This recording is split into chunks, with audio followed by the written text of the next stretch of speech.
Snap more than the ball? We've got specialists for that. Jump shot, leave your knee shot? We've got specialists for that. Face down after that face off? We've got specialists for that. Orlin and Cohen's top orthopedic team has specialized expertise and extensive training from the nation's premier programs in sports medicine, knee, shoulder, hip, spine, hand, foot, and ankle. So you can feel better, faster.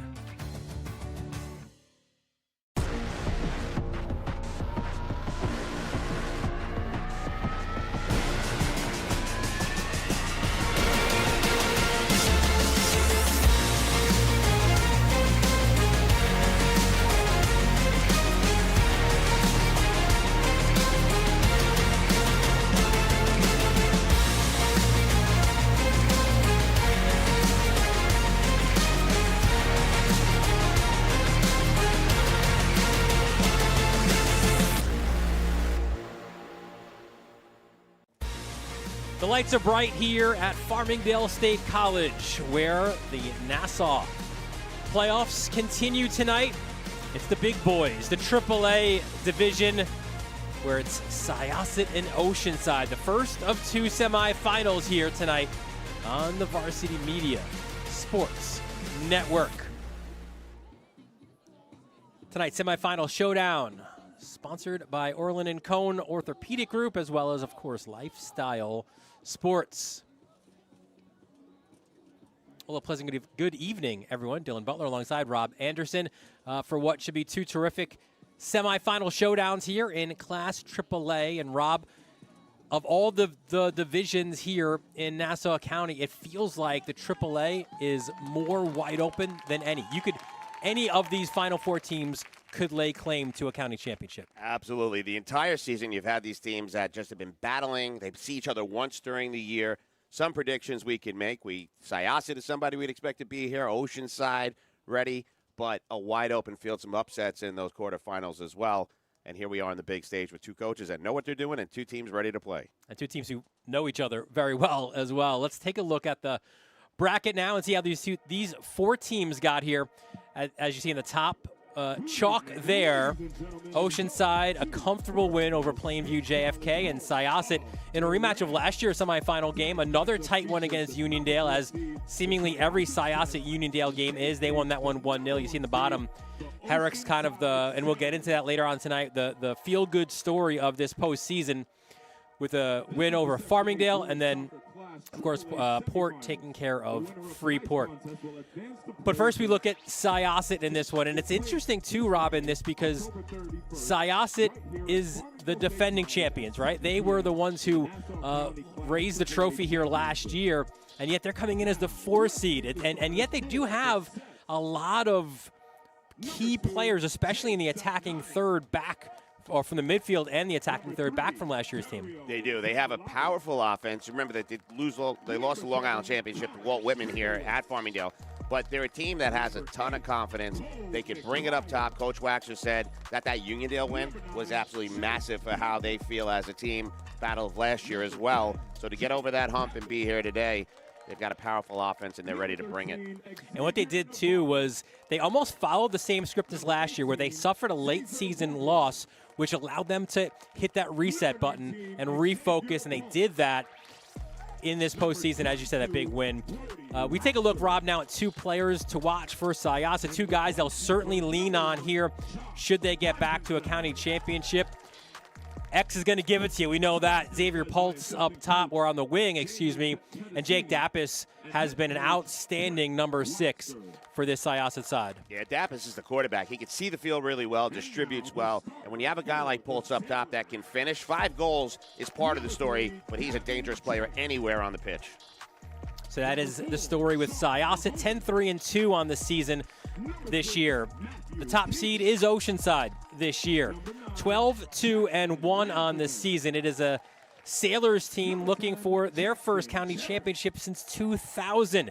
And it is similar in that they also have a lot of key players back, right, from last year's team as well. And some guys, too, have made a major jump from their year last year to this year.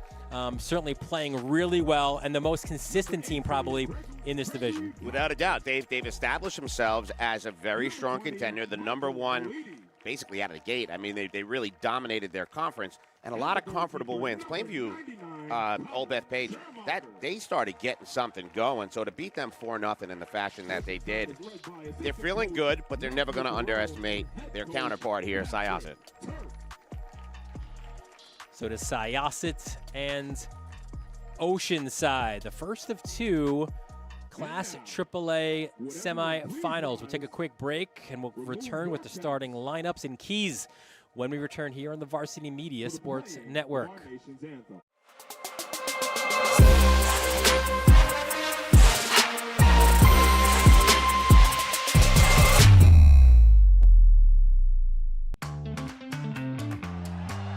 Snap more than the ball?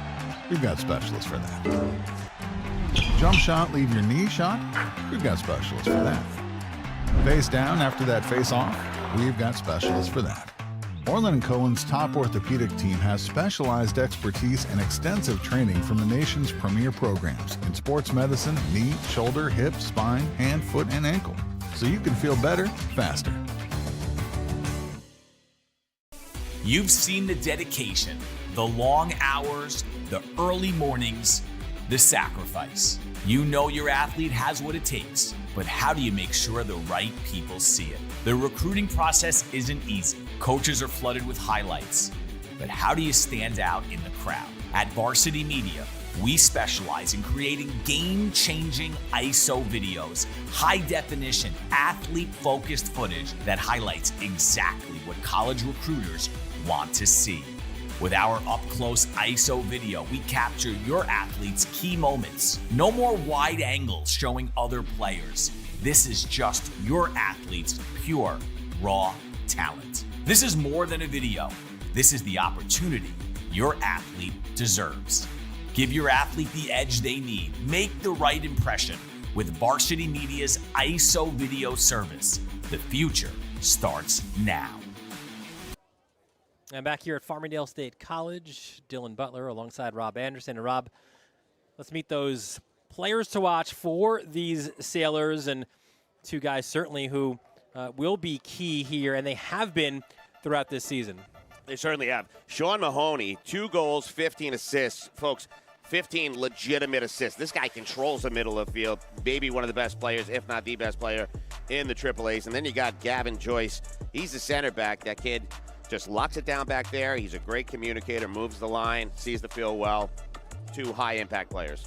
Joyce, a guy who moved from the number 6 position to center back and has really locked things down defensively for Oceanside. Let's meet the starters for these two teams. And first for Syosset and their starting lineup, brought to you by Lifestyle Sports. And Syosset operating out of a 4-3-3 formation. You see Josh Weisenfeld in net. We'll get more on him in a moment. Zimbalata, Waxer, Reiglowitz, and Sabnani, your back 4. Dapis, another Pendrick in the midfield, as well as Cole McGuire, who has done magical things on this field. More on that in a little bit as well. Up front, you've got Rubio and Pulls on either wing, and in the number 9 position, Javi Navarro. How about 11 goals and 7 assists for Navarro on the year? He mentioned in the goal for Syosset, as he is, Rob, during the lacrosse season. Looking like he could shoot some hoops as well at the Syosset gym. Josh Weisenfeld has really done a terrific job, especially coming off his line this year and being a little bit more vocal as a soccer keeper. Yeah, and you can see, I mean, Weisenfeld, just a big body out there. When he comes out of the net, it's a good thing he does. He makes that net really small, gets wide, a .902 save percentage, 6 out of 60 only went in. It's absolutely phenomenal. And there is Brett Waxer, 21st season as the head coach, a 1996 graduate of East Meadow. There you see Jamie Pedicini also. He knows when Brett is on camera, and Jamie wants to get some airtime as well. So we do appreciate that from Jamie. We take a look at the starters now for Oceanside, and they also, Rob, in a 4-3-3 formation. Back 4 of Profitlich, Schmidt, Joyce, and Meliti. In the middle of the park, Keegan, Brasakis, and Mahoney. On the left, it's Cherik. On the right, we thought it would be Dylan Langevin. It is actually Brady Costaro. And up front, Jackson Langevin. What a season for him. How about 19 goals as a junior? And the keeper, he too was a backup a year ago. Colin Schermacher has done an excellent job in his junior season. Yeah, the junior stepping up, 6 goals on 68 attempts against him, a .919 save percentage, agile, great mobility, side to side. He can make those really dynamic athletic saves. It's going to be fun to watch him tonight. And there's Pat Turk looking comfortable on the ball. His 9th season as Oceanside head coach, 1997 graduate of nearby Bethpage High School. Got Matt Barone as well as his lead assistant. And we are off here in the Nassau AAA semifinals. We will, when we get a break, perhaps, Rob, will be able to show you maybe the keys to this one. But right away, Syosset on the front step. Look at his header towards the goal, and that goes just over. And right away, Rob, Syosset, a statement of intent that we're coming at you. Yeah, they certainly are bringing the action right away. And it was a beautiful cross by Zimbalati, finding space and getting it over there pretty quickly. I mean, they're going to be dangerous every which way. We mentioned Weisenfeld in goal. Well, I don't know if he was the Pied Piper this year, Rob, but he's brought a few of his lacrosse guys with him. Zimbalati is one of them. Brody Waxer, of course, we know during the spring, a terrific attackman. He's heading to Michigan, but he's now the center back. And he hasn't played soccer in a few years, but obviously a terrific athlete. And all these guys together as well here in the fall. And let's also point out, Zimbalati, that was a left back that jumped into the play, so they're not scared to start making those runs as well. That was Zimbalati on the ball. Good step defensively there for Oceanside. And that was Malidi, the junior, 2-year starter at right back. And now at these sharp new Oceanside uniforms, how do you feel? Black and blue? I mean, they are sharp. They're not so much fun on the broadcasters, but we have terrific cameramen here tonight, so they will help us as well. You see some pressure early on here by Syosset.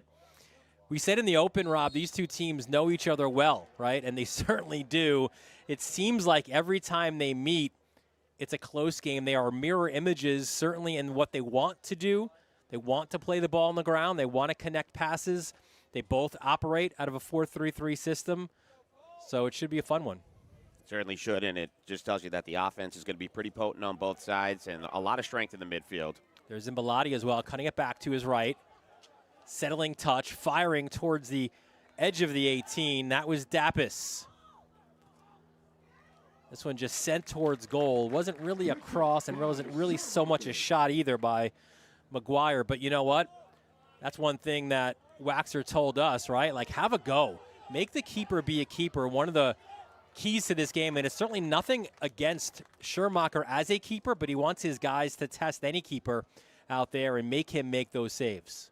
Yeah, it's a second attempt towards the net, and, you know, obviously McGuire's on net. The header just missing, but that's the way to go. And follow up. You know, if he bobbles anything, drops anything, you make that second effort, get inside the 6. Rob, I know you don't root for teams, but you root for situations like I do and players who come up big in situations. And there was no player that you were more that you took more as your own last year than Cole McGuire. Yeah, you said it. I mean, Cole McGuire just battles. He gets into space really well. And in that game last year, the overtime hero, you just knew he had space. And I was ready to buy his jersey at the end of that one. I'll be honest. He plays a heck of a game, and he's tough, Dylan. He's a tough kid with this high skill set. So dangerous player, especially come this time of year. Do they have that option at the Syosset team store? I tried. Waxer told me I had to call Lifestyle Sports and try to get it made. Well, listen, if he repeats what he did last postseason, I think there'll be more than a few people looking for the McGuire kit for sure. As you see again, some possession out of the back by Syosset. The thing that Waxer says he loves about this team is that buy-in. He walks up and down the hallways, right? And he sees one of his players. He says, check in. And they right away say, all in. It is the motto this year for this Syosset team. And again, it's weird to see them in a 4 seed, but still 10-3-2 this year. A tremendous season after what was a memorable one a year ago. Certainly was, you know, getting all the way down there. Whitman, the big game versus Uniondale, the overtime win. And here they are again. Two coaches that know this situation well and that are ready for this game. There's Zimbalata. His first full 80, that happened in the quarterfinals. That one was flicked towards the near post. Loose on the turf, trying to turn. A lot of traffic. That one is off, but it goes over the net. So some traffic in the box, Rob, and that a shot that did not go on frame, but certainly, again, Syosset the more aggressive team of these two early on. They certainly are, and that shot, you get a look at it here. Was it Dappis? Got the left boot on it. Might have been McGuire there. Was I it think it McGuire? was 8, yeah. Touch and turn and got it right over. But you said it, Dylan. Get it on frame, and that's what they're attempting to do. They're at least getting it towards it. So it's a matter of time before they can crack that one. One of the changes in that reset that Syosset made at the end of the regular season, both outside backs, Zimbalati at left back, Subnani at right back, two sophomores who were inserted into the starting lineup in an elimination game in the quarterfinals, and both certainly played well enough to earn another opportunity here tonight. And how about that conversation? In AAAs, you don't see that often. You know, you got to really earn your stripes to get called up as an underclassman. There's a pretty big nod. You know, see it a lot in the Bs because the limited clientele, I guess, player pool. There's a throw, first shot on frame, and great save by Weisenfeld. And I think that was Langevin who got a piece, and he doesn't need much room, does he, to become effective. Now, you saw that starting to build, and he kept the touch tight, which is great to see. Found it, shot it, and a great save. You can see it down in the lower third there. What a job. Foul called against Syosset. Our referee tonight, that's Pete Shank in the middle. His assistant referees, Steve Padditz and Jim Best. Your fourth official, Steve Hansman. And you know, again, it's a big game when you don't just have those two officials, right? You've got the whole crew. The whole association comes out. Yeah, and when your president is the fourth official, you know, that tells you what kind of game they're expecting. You could have a meeting in between games. Kind of like union take dues. order. Yeah, right. It is a great crew, though. Top notch out there, the whole playoffs. And look at the pressure up top by Navarro. Creates a turnover. And you love that, too. From a guy who's your main scorer, right? Your number 9, he's hustling. He's playing well against the ball to try to win the ball back. Something Coach Waxer loves. Two-way player, goes back and forth. He doesn't just have that nose for the net, and that's something you don't see very often either, a guy that's willing to go both sides and handle it. Javi Navarro a year ago was out on the wing. Now he's playing more as that target number 9. Works really well, and really that whole the midfield 3 and the 3 up top as well. They operate so well together. That's a nice ball to our left side. It was Chase Pendrick on that distribution there, just a sophomore as well. Another Pendrick in the operation. There's Dappis to win it back. The one question you had here with two teams that were so equal, could there be maybe, and listen, these games are decided by the slimmest of margins, right? So you take any advantage that you can get. Maybe slight advantage here, or maybe not so slight, to Syosset for being on this field a year ago and this wide field under the lights, right? Oceanside didn't have that opportunity a year ago. Out of your mouth, yeah, for sure. And you can kind of see it out of the gate. They're really controlling the ball well. There's no fear of the big stage. Oceanside's going to settle down, you know that at some point, but not generating much offensively other than that one strike. And I think if you are Pat Turk's side right now, you want to weather this early storm, not concede, and feel more comfortable on this field and play yourself into the game. That's a good ball over the top, and this is, again, where Weisenfeld has been very good at coming off his line and reading those crosses into the box, and that's one thing that Oceanside will look to do as well. They'll look to get the ball to Langevin as quickly as possible. Shot from distance, no problem there for Weisenfeld. You know, we truly believe, we talk about it all the time, teams are a mirror image of their coaches in a lot of ways. And Turk is as cool as a cucumber, the treasurer of the organization, the guy that just, you know, is very logical, very thoughtful, And you could bet he's got an intensity to him, but like you said, weather the storm. That's got to be Turk's message, and I'm sure his team is going to emulate that. These teams met once in the regular season at Oceanside, and it was Syosset handing the Sailors one of their 2 losses on the year. I know you were on the call for that one. Yeah, it was a great game. Varsity Media bringing that one to you, and it was an interesting. I'll tell you, you see how strong. Like we haven't seen it yet, and maybe again it's a comfort level, but Oceanside is tough in the middle. They are strong, hard to bounce off the ball, but it was just kind of the skills and the touches of Syosset and this relentless. We're not going to fail, like you said. We've been here. We're winners. We're going to win today, and they took on the 1 seed and gave them the L. We had that game a year ago as well. It was actually the final game of the regular season, which ended up in a really entertaining 2-2 draw out at Oceanside. So these 2 teams, they can score goals and they play close games as well. As there is that battle. I think the midfield battle that you alluded to, that's going to be awesome tonight, right? I mean, the 3 for both sides, as good as it gets in this conference. Yeah, you absolutely said it. And, I mean, you see Sean Mahoney, I mean, when you start watching how he handles the middle of that field, again, just tough to get off the ball. Once he starts throwing that body around, he's a tough, strong player. And, again, 15 legitimate assists. Those are not assists that just, he got a touch. They're legit. Yeah, they're not the hockey assists. Right. They are the pass that leads to a goal. I see both teams looking to gain possession. Oceanside was getting some touches on the ball. And there you see it played up this near sideline. Under pressure, Milady.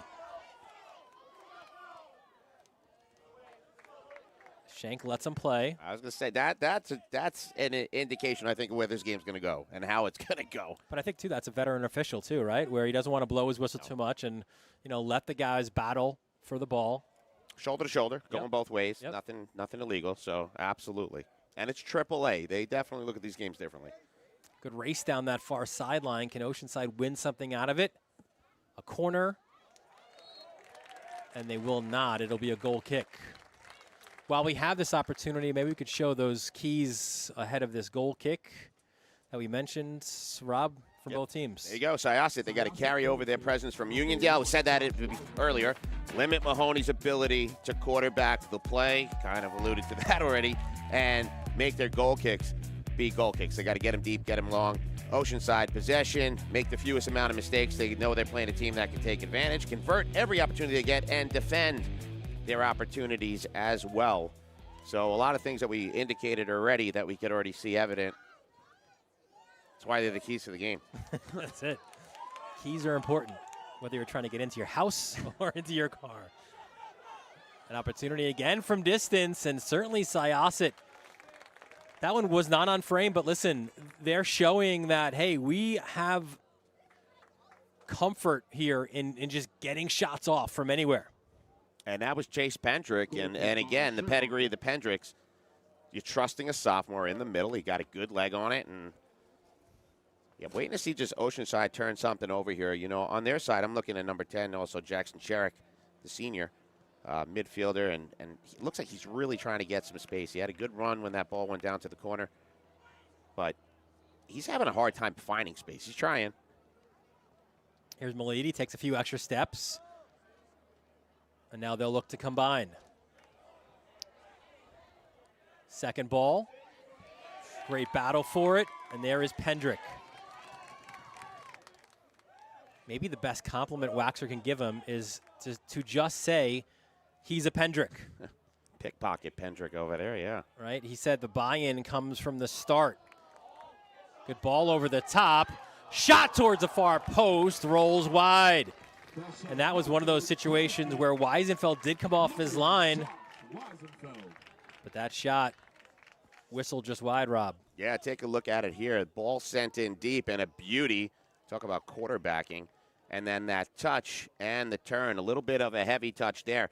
But, that just went a little bit wide, but really the most real scoring opportunity so far. I'm best one they've had to this point, for sure.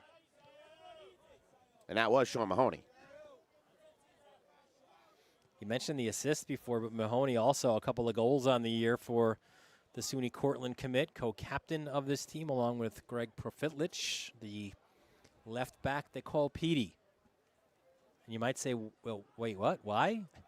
Well, his older brother Ryan randomly got that name as well. So when another Profitlich comes in, he's also Petey, apparently.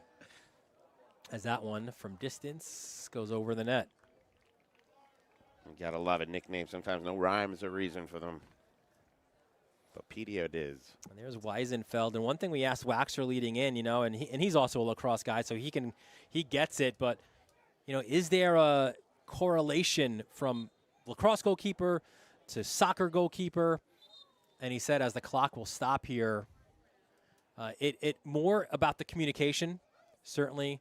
That is massive, whether, especially in lacrosse, because you got all those guys coming back door and you have to watch things behind the net. But that a big part of Weisenfeld. And he was very comfortable in his skin doing that in a lacrosse cage, right? He'll go to LIU to play lacrosse, but he had to get more comfortable on the lacrosse field and being that communicator out of the back. And he certainly has taken charge. And then there's also that toughness, that mentality, which you said, coming off your line as a lacrosse keeper, you're definitely tough. He's a confident kid as well, and Waxer said maybe some people might mistake that for like a cockiness or an arrogance. Not the case. Schermacher, settling first touch, plays it centrally. Thank you. I would have loved to be a fly on the wall to hear what referee Shank was saying to Mahoney. He pulled him over and had a conversation with him. Mahoney nodding his head, so nothing argumentative, but. Now listen, it's a semifinal, right? So the tension is high, but you've got a veteran official there who knows how to manage these situations. And also, listen, when there's time for a quick conversation, well, let's have it. Let's keep cards in pockets. And I'm sure that's what he's saying as well. I don't want to give anybody cards here tonight. Ball goes out for a Oceanside throw.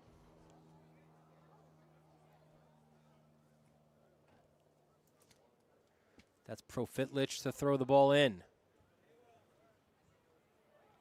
Turn. Did we get a corner out of this one? No. Another goal kick. Excellent job defensively. That is hard to do, Rob. And then maybe it's understated looking from the outside in, but when you're facing your own goal and you're defending, to not even concede a corner is high-level defending. Yeah, 100% right. I mean, it's anticipation, it's shielding, it's just understanding your surroundings, and definitely an excellent job, because my first view, we're up here, was corner kick, but incredible defense job there. This is the first of two Nassau AAA semifinals. Our second match as that ball caromed off of Shank, which will be a drop ball now in favor of Syosset. Will pit Hewlett against Port Washington. Neither team making this stage a year ago, and Hewlett a year ago didn't even make the postseason. Just a couple of wins for them. And we mentioned kind of the Cinderella story of the Nassau County playoffs this year, where really the same kind of personnel, not a lot of changes for the Highlanders, and yet here they are in the semifinals. Yeah, I have to be honest. I mean, for me personally, as a fan, the bracket couldn't have fallen any better. To have Port Washington and Herrick's on one side, and two teams that we know are just, repeatedly winning.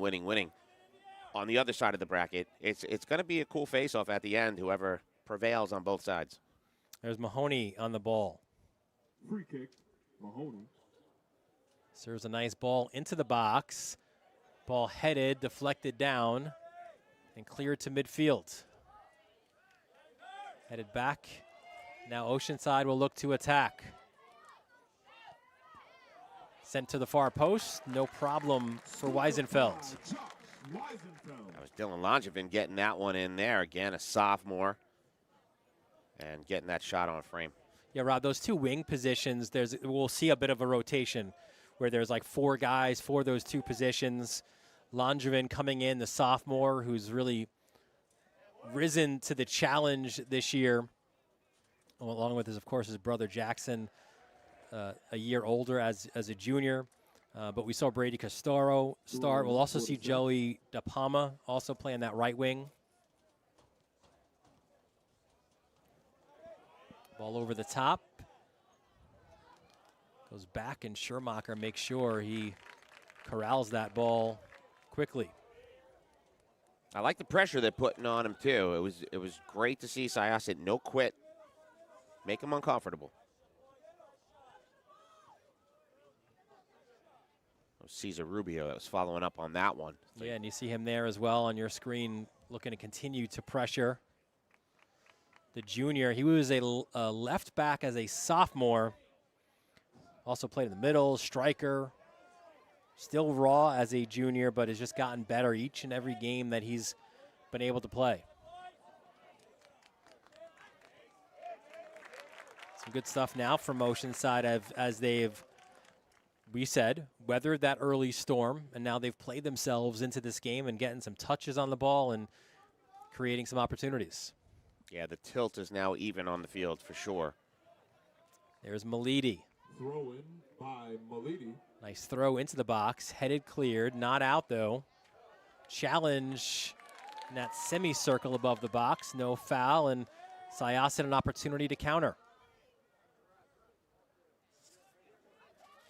I love it. These little battles are physical, clean, and that's what you want to see. You don't see frustration. You just see hard, tough soccer players trying to get done what they need to get done. Substitution on the field for Syosset. And you see that battle that you mentioned, right? Shoulder to shoulder, a clean challenge. As Syosset will make a change. Jeremy Mallon, let's continue that lacrosse synergy on this team. Steps in. The junior has maybe been the biggest surprise this year for Waxer on this team. You gotta appreciate too. I know in my career I've had it in different sports. When you got guys that are looking to cross over like that because of a coach, because of a mentality, and they all travel, they bring a different skill set. Lacrosse, a much different sport than soccer, but some of the same skill sets you need as far as endurance and running and whatnot. But there's certainly a toughness in lacrosse that if you could bring to a soccer field and keep it clean, it's going to be a huge asset. And there is Mallon, a heavy first touch, and that's a little bit what you get there too, right? From a guy who you knew that he's an athlete, he has become better, but still it's not his first sport. So still a little bit raw as now Oceanside would look to possess. And in the notes you got, Coach Waxer saying that the kid treats every practice like a championship game. He wants to be as good as he can, and he's getting minutes on a big stage. That's a nice ball. Some connection now. Ball sent into the edge of the 18. Nice first touch, and then a better clearance. Jay Sebnani got a little foot on that one on the Syosset side, but the deflection right to Oceanside, but nothing doing. Good defensive play. It is the Sailors, though, still on the ball. A lot of what they seemingly want to do here, Rob, is attack on this side with Malidi. Yeah, they've been leaning one way, but you know sometimes you can't trust that Turk guy. You know they could be luring you in on one side, right, and then all of a sudden the boat tilts to the other side, and you go, oh. And it's about to as the ball gets served across There you go. to Profitlich. So he clearly has a headset on that sideline. He heard your comment, as there is Mahoney. What you love about Mahoney here that I've seen in the first 20 minutes or so, he's popping up all over the field just to get those touches on the ball, right? And like we saw him in the far sideline. Now he's in the near sideline. He's not designated to the middle of the field. And that's how you get 15 assists. You're all over the place. He's strong. Yeah, I mean, he's a strong kid. Low center of gravity. He's not the biggest guy height-wise, but physically, I put him up against anybody. He's strong like Bull. Yeah, there you go. Bull just stepped right in front there and made a nice play. Ball sent towards the net. Weisenfeld looking like he's making a fair catch on the football field. No problem there for Josh.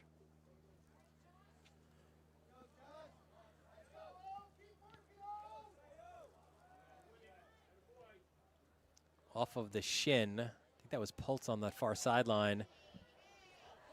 Battle, no foul called. Here comes Oceanside again. Couple of oohs and ahs from the crowd tonight, and they filled in a little bit on this chilly evening. Good job by Mallon there. applying pressure, winning the ball. Oh, and a little Meg as well, trying to connect.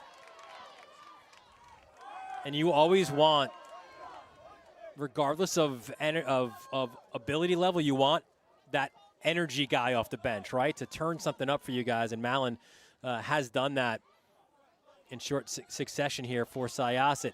A little back heel. How about the lefty finish? Schermacher with the save. Man, Schermacher, a Schormacher. That was as sure as you get. What a great save there. You get a look, my goodness, ranging to his left, diving down, a little flip over, and wearing Wayne Gretzky's number, looking like a champ there. Love that shot. Little inside-out move there, and a save by Weisenfeld as things are opening up a little bit here. You just read my mind. Are we seeing something different now, Dylan? Is it going to start being this back and forth rather than this congested battle?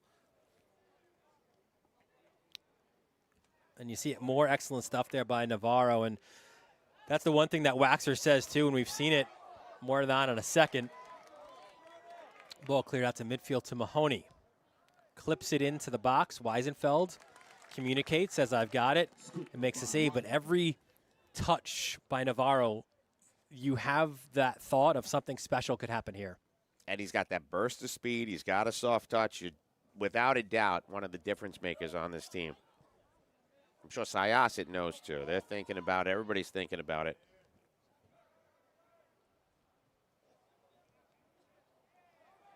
Good step. The immediate clear by Reiglowitz. You can see every time Navarro does touch the ball, the whole Syosset team is like aware of who's got it, and they move differently. And that was his back heel, too. I think that set up that shot. That was that low shot to the far post. But his teammates know. Like they look like they're going off into spots where they know he's got the ball, something magic can happen, get into space. No score here. Syosset Oceanside, the first of two Nassau Class AAA semifinals. That's Subnani to throw it in front of his own bench. Little back heel, headed back out toward midfield. Another throw for Syosset. There is Subnani to do so. He's in because a lot of the way that Syosset plays, they use the outside backs, get a lot of touches on the ball, and he's really comfortable on the ball, the sophomore. And our first corner, how about that? What a job to earn that. And that's maybe the key word, earned, right? Because it was not given. No, and you'll take a look at it here. I mean, it is a battle down there, some pushing and shoving, and then at the last second, McGuire kicking it off the defender. That's a heads-up play. So our first true set piece of this game, and these always seem to loom large, whether it's direct or something recycled. Here is Dappis to take it. Corner kick number 10, Jake Dappis. You could look for Waxer maybe. You could look for Navarro. Good chase to keep it in by Malin. A bit of a heavy touch on the turn as Oceanside looks to clear it out toward midfield.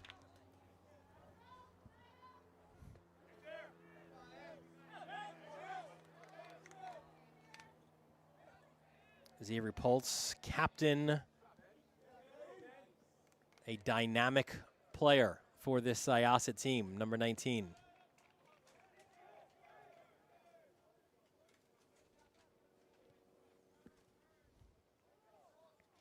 Sorry, I'm going over that corner kick back in my head, too. That's all right, Coach. The intention, I'm trying to figure out the intent, because where they were lined up on the outside, did he get too much that it was outside the 16, or those are the opportunities you really got to make sure you're taking advantage of in a game like this. It's got the vibe that it's going to be decided on something set. That's a great ball to Malidi. Takes a touch. You see the double his way. Tries to get himself away from defenders. Nothing doing. But Oceanside will earn a throw-in as Malidi a little bit slow to get up here. Again, most of the contact, all the contact clean. You know, maybe sometimes a hand gets up in a face or something along those lines as El Capitan pleads his case, Mr. Mahoney. Mahoney and Shank are going to get to know each other pretty well by the end of this one. They'll be on a first-name basis. Sharing Instagram handles, who knows? What are you hitting up post-game here to eat? A lot of places here on 110. Rewatch everything on the Varsity Media Sports Network. So Milady up, which is good to see. And a dangerous throw here from Milady on the track. Fires it, line drive towards that near post. Stays, though, with Oceanside. Milady again. A touch. Nice move in the box. That shot, though, wide. And you can see why Langevin is so special, right? He set that up by himself with that touch, the turn in the box, just kind of ran out of real estate. Yeah, really well done, and it's just some good decision-making all around there. Bersakis is the one that originally sent that in, and you're right, that touch and turn.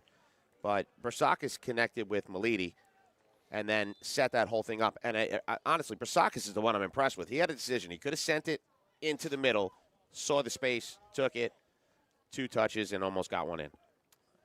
I like that dummy run there by Langevin and for himself as well, right? A lot of times you see like a dummy run and then a teammate fly in behind.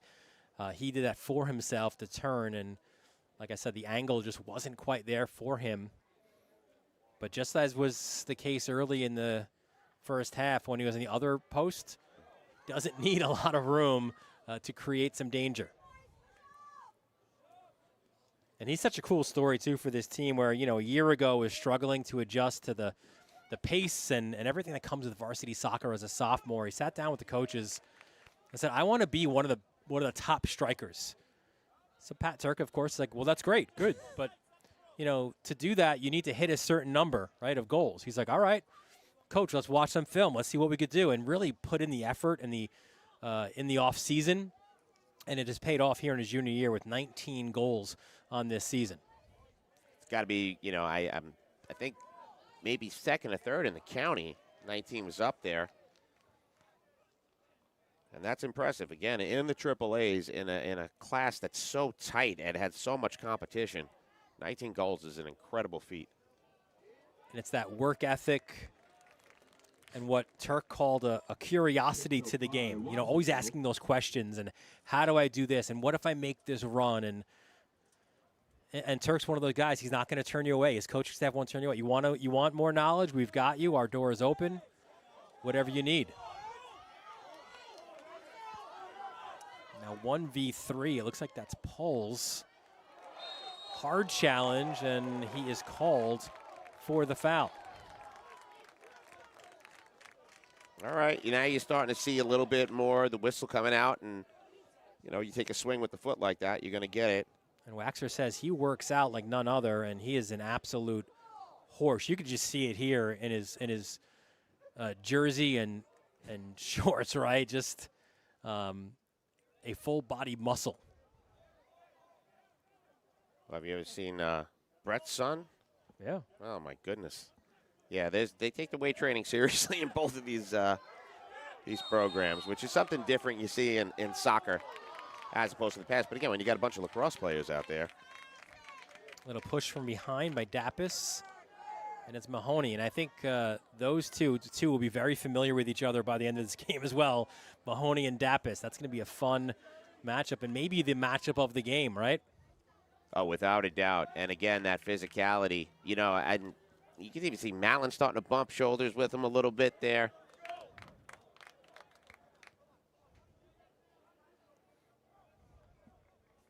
They are letting them play tonight, and they are bringing on a show. Nothing across 0-0s up on the scoreboard, but we are getting close.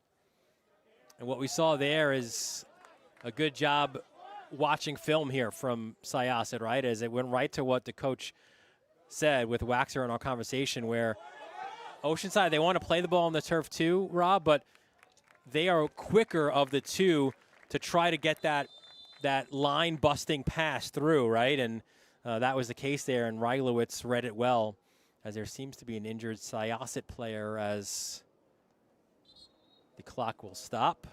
It is Poles who is down.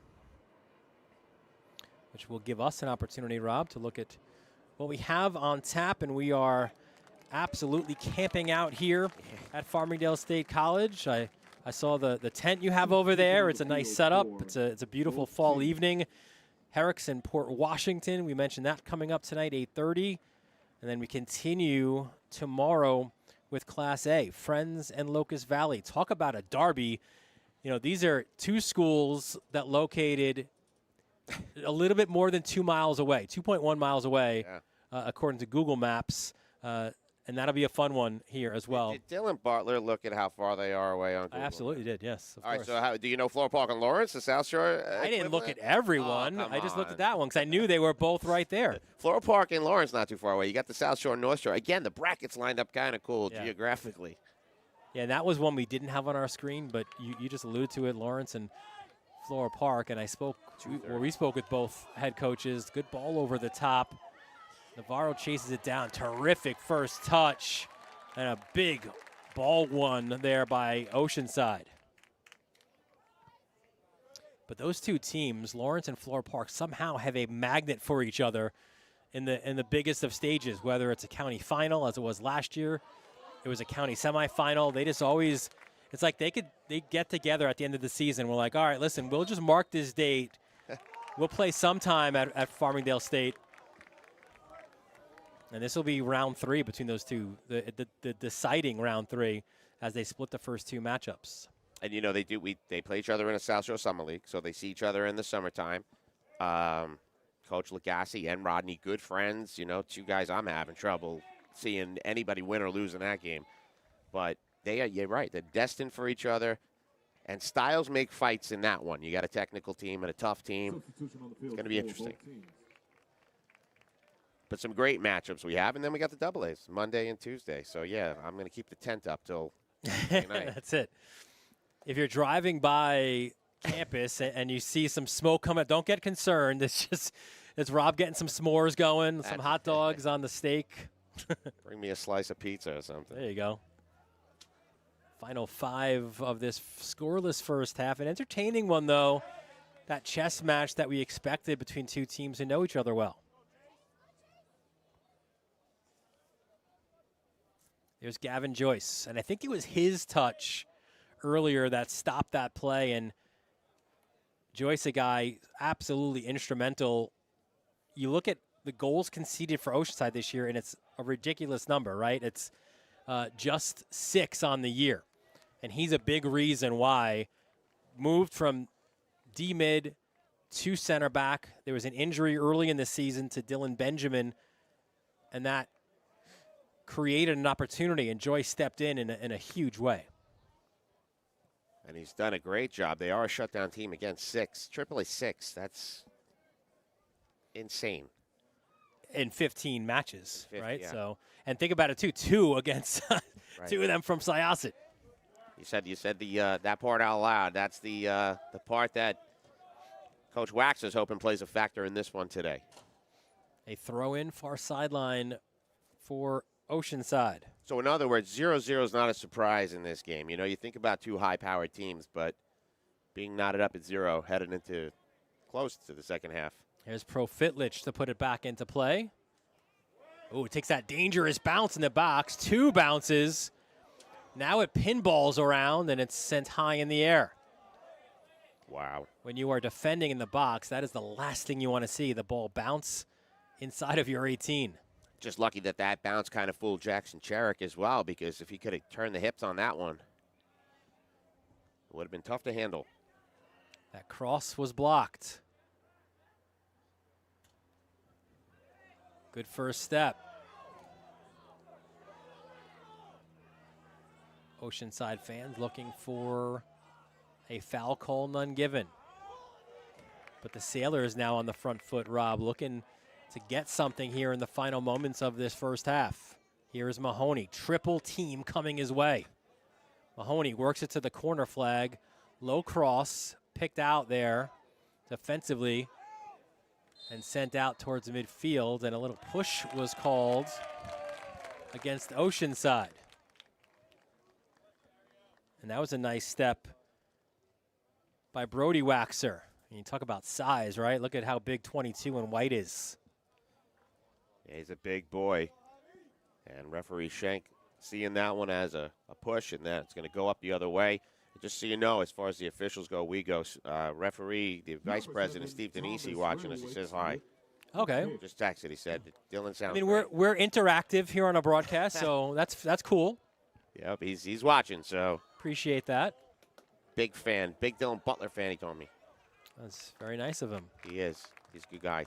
But they got a great team out there, and it also shows you, again, these guys are watching each other, paying attention to what's going on, and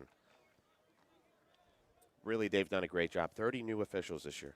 You were the Pied Piper last year, saying, or even 2 years ago, saying we need more officials, and they've answered the call. Yeah, they have. And guys from the collegiate ranks and Suffolk and the city, and it's great. They've really sorted them out. Good stuff.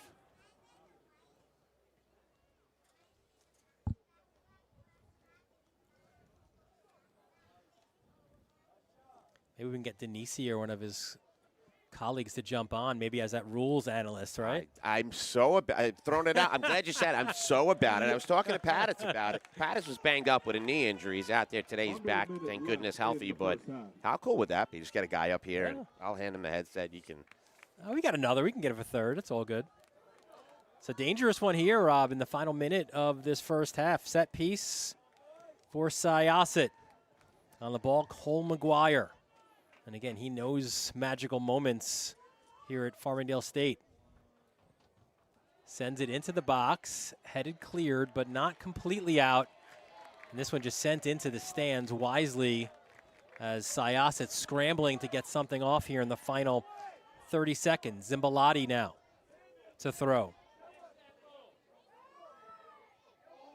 Headed. That's a good call. You could hear from our vantage point a little bit of a click of the heels, and that was a foul, which will actually, it won't even be a restart here for Oceanside as the first half comes to a close. It is scoreless, but we certainly have seen both goalkeepers step up in these opening 40 minutes. And there's one of those big saves going to his left, number 99. Absolute beautiful Schermacher there. And there's another look at it. Schermacher diving to his left.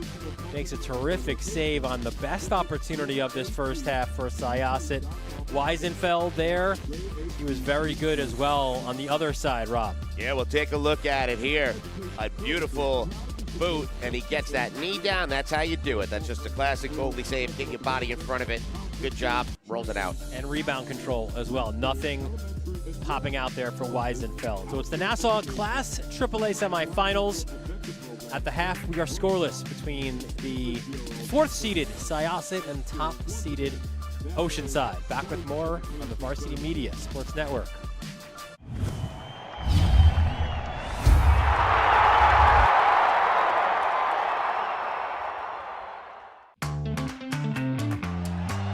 Snap more than the ball? We've got specialists for that. Jump shot, leave your knee shot? We've got specialists for that. Face down after that face off? We've got specialists for that. Orlin and Cohen's top orthopedic team has specialized expertise and extensive training from the nation's premier programs in sports medicine, knee, shoulder, hip, spine, hand, foot, and ankle. So you can feel better, faster. High school sports fans, Varsity Media is the exclusive live stream partner of Nassau County Championships. To live stream fall, winter, and spring championship events, head to varsitymediapass.com to order. Now accessible on smart TVs. Varsity Media is your home for the Nassau County Championships.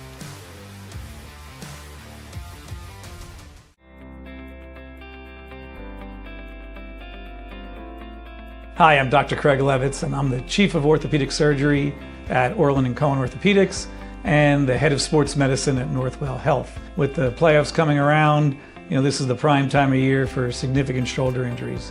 And the most common injury that we see in soccer players is subluxation of the shoulders. They take a hit or they fall on their shoulder and their shoulder slides out of the socket. And for most of us, we don't think that's a big deal because it just feels like a little nothing when it happens. You feel good afterwards and you're right back out there. But often when that happens, you can tear your labrum. And those are the ligaments that stabilize the shoulder. And with repetitive subluxations or dislocations or repetitive trauma to the shoulder, it can lead to surgery. So it's very important to address this when it happens and make sure you're not going right back out there before understanding the injury, because it can feel okay, obviously, until you get hit there again, until it falls again, and then you start doing permanent damage. It's very rare an initial injury does permanent damage. It's only when you continue to play through it and neglect it that the permanent damage occurs, and that almost always leads to surgical intervention to repair the ligaments. The best way to diagnose it or know is your history itself.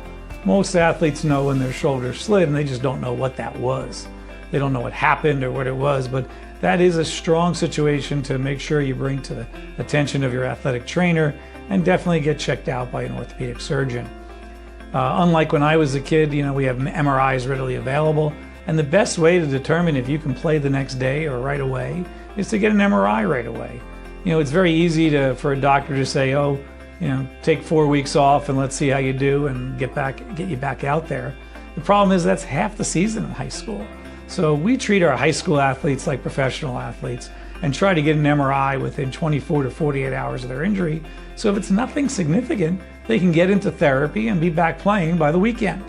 We take pride in getting our athletes back as soon as it's possible and when it's safe as possible. And the best way to do that is with early intervention, early examination by a physician, athletic training team, and getting an MRI as soon as possible to ascertain the exact diagnosis. Unfortunately, with repetitive dislocations, it does require surgery. Fortunately, most of the time athletes can finish the year out, but we don't want this to become a lifelong problem and highly recommend surgery after the seasons. But in today's technology, it's all done through the camera, and I'd say 98% of our patients are back at the same level they were before in a few short months back to playing. The only thing that might be a little bit difficult would be a throw-in the first couple of months, but generally soccer as a whole is well tolerated and a quick recovery. The only problem is when we neglect these injuries, small, simple injuries that could have been handled with a good rehab program and physical therapy turn into surgical problems and permanent damage to the ligaments and bones that now require more extensive surgeries. And that's what we want to do with early intervention, is avoid those issues.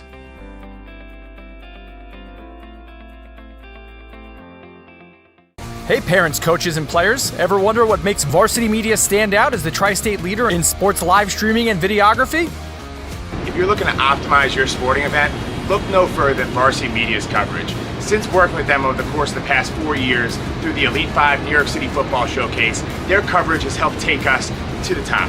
Varsity Media does an unbelievable job in terms of the broadcast, backgrounds on kids, do a great job in exposure from top to bottom. I couldn't really say anything negative. It's been a great couple of years that we've been working together, and it's just fantastic.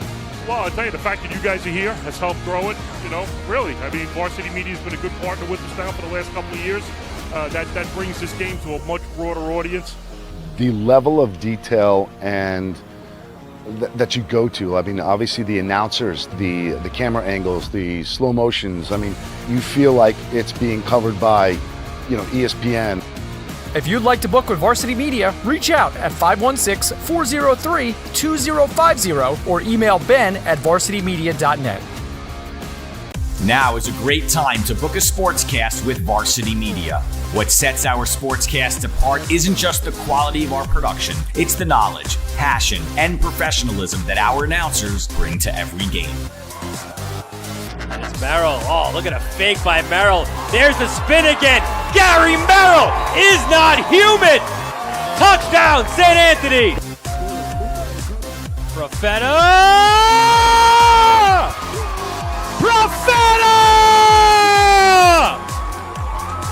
1-0, Garden City. Our commentators research athletes and highlight storylines that matter to your communities. Our approach creates a broadcast experience that not only informs, but elevates the athletes, giving the kind of recognition usually reserved for professional levels. Varsity Media's announcers make sure that every athlete has their moment. So book a Varsity Media sportscast today, and let's get your team the recognition it deserves. Help keep Varsity Media's broadcasts free on YouTube by considering an advertising sponsorship. Our coverage of local games helps local businesses get visibility in the community. To learn more about our sponsorship packages and rates, email Ben at varsitymedia.net. You've seen the dedication, the long hours, the early mornings, the sacrifice. You know your athlete has what it takes, but how do you make sure the right people see it? The recruiting process isn't easy. Coaches are flooded with highlights, but how do you stand out in the crowd? At Varsity Media, we specialize in creating game-changing ISO videos, high-definition, athlete-focused footage that highlights exactly what college recruiters want to see. With our up-close ISO video, we capture your athlete's key moments. No more wide angles showing other players. This is just your athlete's pure, raw talent. This is more than a video. This is the opportunity your athlete deserves. Give your athlete the edge they need. Make the right impression with Varsity Media's ISO video service. The future starts now. Parents, your support means everything to your athletes and to us at Varsity Media. To help us continue bringing you the best YouTube coverage of high school sports on Long Island, we invite business owners to consider a sponsorship on our broadcasts. If you own a business, consider a sponsorship for your athlete's team. It's a great way to show support, gain visibility, and keep the coverage going strong. Join us in making a difference. Contact Varsity Media today to learn more about broadcast sponsorship opportunities by emailing ben@varsitymedia.net. Back here at Farmingdale State College, getting ready for the start of half number 2. We bring you back into our broadcast booth. Dylan Butler alongside Rob Anderson. And Rob, the first half kind of as we thought we would see, right? Where both teams, not a lot of scoring opportunities, trading possession back and forth, but tight first half. A very tight first half. You can see both teams have that defensive mentality, have the ability. They were putting it on frame, trying to create some things. Like Syosset had a little possession. But then as the game continued, as that first half continued, Oceanside really started connecting some passes. At one point, I counted 8 on the score. So they're making some space. So we'll see what kind of adjustments were made by these two veteran head coaches here for the second half. Again, the winner will make their way to the county final, and they'll take on either Hewlett or Port Washington.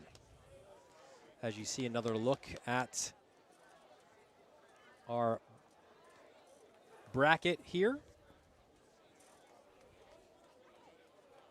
There you see it, Oceanside, Syosset. And this is the big one, man. See these two big dogs come on out to fight. And then the Cinderella bracket coming up next. Everybody's talking about it too, Dylan. This is like this year's playoffs. First of all, every game so far is usually it is what we expect, but just some fun narratives, you know, as far as teams that have been here and newbies to the party. Well, Adriana kind of stole some of your thunder, right? You guys had an unbelievable year at Malvern East Rock, and you had that great turnaround. And she's like, well, hang on a second. I'm going to one-up you. I'm going to make it to the county semifinals. And she did. She's doing it in great fashion. And a tip of the hat to her. You know, first thing, she walked into that meeting, that postseason meeting, and first thing that came out of my mouth was just incredible job. She's really turned that program around. And, yeah, there's been a few teams that people just said these are good conversations just to see that there could be competitive balance and keep teams where they belong. There's always the argument, and I'd love to pick your brain sometime, about ability-based versus school numbers. I'm a school numbers guy, personally. Well, it's interesting. I think you see – I like kind of what you see from the lacrosse world where, you know, you play – ability-based in the regular season, and then obviously now when you get, because you're playing for a state championship as well, you've got to play now within your classifications, which are school-based, right? Which are number-based. But I was thinking about that with football. Like, you know, you start to dream of these matchups that you see in the lacrosse season, right? Like Garden City playing Massapequa, like, and how cool is that, right? Yeah. Like. And if you get some of these top teams, And listen, it's going to be the same, I think, with soccer. That's a terrific first touch. As now Oceanside, an opportunity. That's a heavy touch, though. A challenge in the box. It'll go for a goal kick, but ultimately it's the same kind of thing. It's going to be a number situation, and you'll have teams that are deeper. But I think in soccer, it's not so much it's not an injury type of concern maybe that you would have in football. But listen, I'd love to see it just because I would love those dream matchups. Right. Yeah. I mean, we do have the non-leagues built in to try to make them happen. I understand that they're not on the board. There's just sometimes playoff implications. If you're in a lower bracket, you get less teams in. And I've always been a fan of the numbers are pure. There's no politics, no conversations. But, again, there's both arguments on both sides. I've had a lot of those conversations with some of the coaches in my conference, and I'm in a minority till I speak, and then sometimes the other guys jump in and go, "Yeah, I feel that way." It's definitely a good conversation to have. But there's no doubt, Dylan, that these two teams belong together on a field. So, and Oceanside coming out of the break like Syosset did in the first half, right? Front foot, creating opportunities, and now it is Mahoney on the ball. And that challenge there by Perfitlich coming down. Another great scoring opportunity, just a little heavy touch, and that Syosset defense just descending upon him. Good driven ball, but right at the keeper. And of the two keepers, Weisenfeld hasn't been as challenged. We saw Schumacher have to dive to his left to make that save in the first half. And it seems more like everything right at Weisenfeld. Yeah, which is a kind of a strategy in and of itself. Again, I think getting balls on frame is what both coaches want to do. Watching these defenses, they play the 4 back, but they can transition into a 5-6 wall as soon as it pushes back. Those midfielders are very versatile. CDMs play a really strong role in the defensive side of the ball. And we mentioned the middle of the park, so good, right? You look at Oceanside, you've got Matt Keegan, who originally was on the wing, but he's been just so electric as your number 6 for Oceanside. Brasakis, your number 8, and then, of course, Mahoney, one of the best number 10s in Nassau County. And on the other side for Syosset, Dapis, 2-year starter, captain, taking on that Jack Pendrick role as here's a touch and service to the far post. A little bit heavy. Good save on that far sideline. Ball sent in and not out. Headed back into the mix. 50-50 challenge. It's in the box. That's where Landreman is so dangerous, but a foul was called against him. I'm not sure if it was a handball or just a pull of the jersey, but foul on Oceanside. And to the other side, Rob, like we were just about to mention, Dapis, Pendrick, McGuire, a terrific trident there in the middle of the park for Syosset. Yeah, you're not kidding. And we haven't mentioned Keegan too much in this thing, but one of those guys that's great 1v1, strong player, only a junior. A lot of youth on both sides of this, which is kind of if I'm in the AAAs, I'm not thrilled about. Not a ton of seniors out there. 100%. We highlighted, right, 2 outside backs, both sophomores for Syosset. Reiglowitz starting as a center back. He's a sophomore. Pendrick in the middle of the field. He's a sophomore. And then Javi Navarro, as a junior, has scored 11 goals. Look out for his senior year. There's again Weisenfeld. That playing to his strength. And that's a little bit to that cat and mouse game, right? Where Oceanside, they want to play that through ball, but he's so good coming off his line as well. He certainly is, but I'm keeping my eye right now in the second half, especially on Langevin. He's really challenging the ball. Did an exceptional job on taking it wide and sending the cross, but he's also one of those guys that he's not scared to go in there and challenge a goalie. Love the way he's playing right now. Foul called against the Sailors in the midfield, so an opportunity for Syosset now to push their numbers forward. So back to just really quickly with the seniors. This is AAA. I hope people understand. AAAs, you don't see many sophomores. Zappis serves it in, headed backwards, and it will be a Syosset corner. They're second of the game, and you kind of took off your broadcasting hat and put on your coaching hat last time. We weren't happy with what you saw from Syosset in their first corner of the game. Let's see what they have dialed up here for their second. Yeah, you'd like to just see it a little bit tighter depending on the lineup. Now, they're pretty much in the same position on the field as they had been earlier. And here with Dappis, it'll be an outswinger. Yep. So you're looking to put this ball probably around the edge of the 6. Ball played in, and there is Schermacher, sure-handed to grab it up. A little tighter. Yeah, that's where you want it. They've got some size, but yeah, closer to the 6 would be good. He's getting there. Cut the distance in half. And I think that was Waxer who had stepped up, getting his frame on it. And again, big boy, right? 6'2", Michigan lacrosse commit, an attackman, a midfielder, and taking on a role here as a center back, a much different role than he's used to in the lacrosse season, but has embraced it nonetheless. Here's Profitlich. Takes a touch and looks to combine, maybe. Holding up Mahoney. Terrific ball, far sideline. A touch in the box. The shot deflected off of Reiglowitz, and we'll have the first Oceanside corner of the game. nice kick save by Reiglowitz to make sure it didn't get through to the keeper. Not that he wouldn't have handled it, but only the 3rd of the game. Take a look at that shot, Reiglowitz. Kick save. Only the 3rd corner kick in this game. And Waxer said, no doubt, Turk will have 10 different corner plays and a lot to work on film. This, too, will be an outswinger by Mahoney. And there you see a lot of motion in the box. Sent in, far post. No Oceanside jerseys there, and it is cleared to midfield. I'm going to do it. He's back to coach now. Well, it was my one criticism, and it's not a deep criticism, but how many went through on Oceanside? I'm telling you, in that game, you can go back and listen. It went through so many times, and nobody was there. So sometimes those heavy, like, when they played it short, it looked like they had a better connection, like more contact, ready to do something. I'm a big fan. Oh, sorry to cut you off there. Yeah, no, go ahead. I was going to say, I'm a big fan of, even if you don't take a short corner, show short, and now you open up, defenders have to play there. You open up some more opportunities for guys like Langevin, some of your bigger guys as well. I'm a fan of just also keeping a guy deep and holding pattern, wait to see where the ball goes. A guy deep and a guy up top.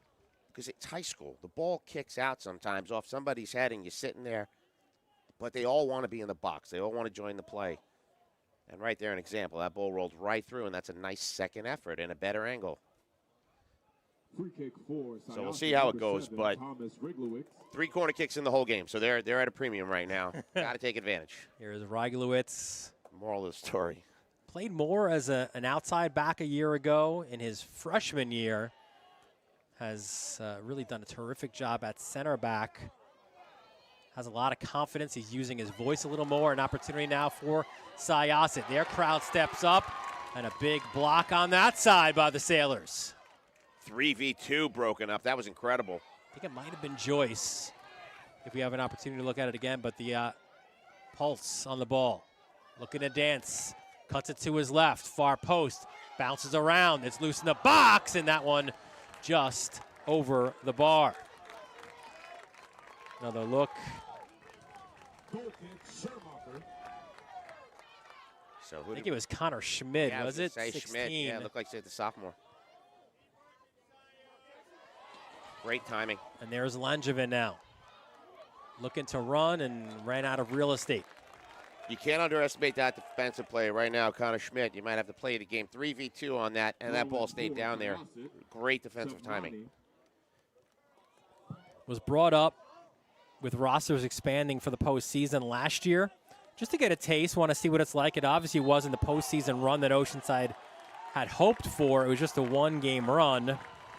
As Mahoney trying to pump up his home, or his home crowd, I guess you could say, right? They are the higher seed. Mahoney trying to show, listen, I got clipped. Look, right here. Look, I even have to tie my sneaker. Oh, he's fixing the back, the heel. It looks like somebody snapped on. That's what I'm saying. Yeah. That's fine. I didn't know what he was doing there. I thought he was like, No, watch right here. We'll have a good look at it. Right, coming in right there. Yep. Great vantage point. Cole McGuire clipping the heel. There you go. Look, Shanks just hands on the hips, watching him get his shoe back on. Mahoney's like, all right, you put the bunny here, you turn. You read my Each and Shank got to tie his shoe. And Mahoney, a couple more words. And I think he'll need additional help there. We need new cleats. Yeah, I'm wondering what's going on here. It is a substitution that they're going to make now. So Mahoney. He runs quickly behind. I think he's going to his bag. I think it's something with his cleat there where he'll need to get a change. Profitlich on the ball. Free kick. And again, right at Weisenfeld. A wasted opportunity for the Sailors. Scooped up by Weisenfeld. You know about players with their cleats. I have had kids hold them together with duct tape because they refuse. They'll have brand new ones in their bag and be like, I'm not wearing these. I'm finishing the season. It's like, come on, man. Like, breaking the other ones in practice. And again, some contact in the midfield. And a foul called the other way.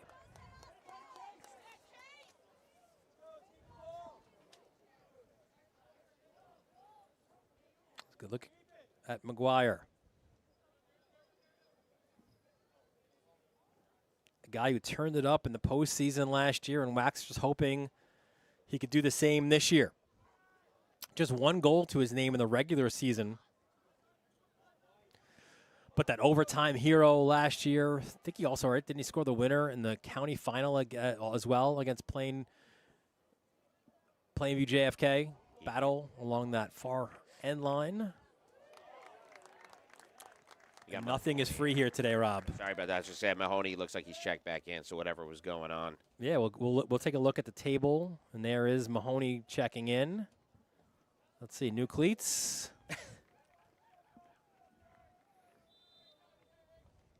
Might be. Yeah, you said it. McGuire did step up big in that entire playoff run, and Syosset probably two of the best games you've seen in playoffs. They battle.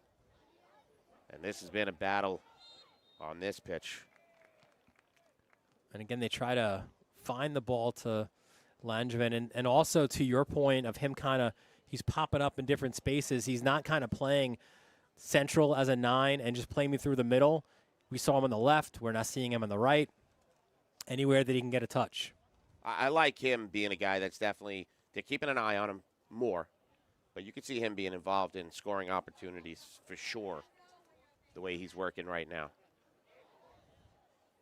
Little head tennis at midfield. Served high and out by that Oceanside bench.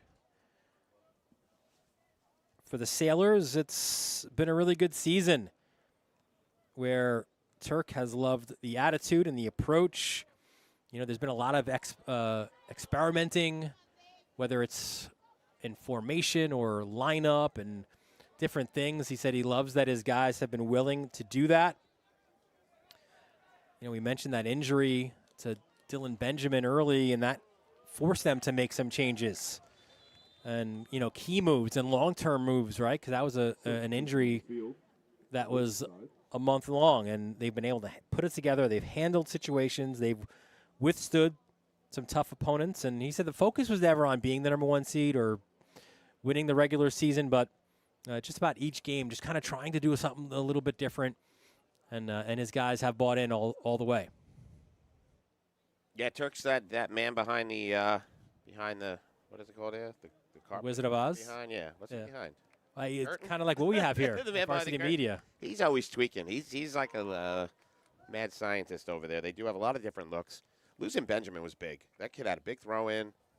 The man behind the curtain, like Sweeney. Sweeney's a man behind the curtain with the watermelon sour patch. Well, I'm glad that he's not behind our curtain, because then he wouldn't be able to see the action here. As dangerous throw in by Malidi, and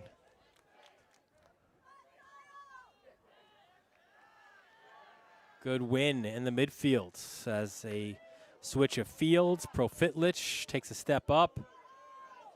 Pulse looks to clear. An angled ball clipped in. It's Mahoney who's on it. Plays it back. Profitlich to the near post, and Weisenfeld is there. Impressive that Mahoney stayed on side as he did. He waited for that kick to happen. And the linesman right there, the AR right in position, and he stayed on. Good chance. Mentioned it before, good crew here for this first of 2 semifinals. Pete Schenk in the middle. Steve Paditz, Jim Best on either line. And Steve Hansman, your 4th official. Battle by that corner flag, and a foul was called against Syosset. And this is an advantage here. As you see the shin guard getting popped out, it'll be played like a corner, but you have a much better angle now as well. And it'll be Mahoney on it. So you've got to really be concerned if you are Syosset. Mahoney can curl this one in and maybe even play something towards the back post. That was Langevin setting that up. Heavy contact there, and it's his battling that got this to where it is. 2-man wall set up for Syosset. Here is Mahoney, drives it towards the middle, headed just wide. That's as good a ball as you're going to get. I mean, it was a nice setup, good header, diving. I thought he might put it on frame, not going to lie, but that was a nice setup.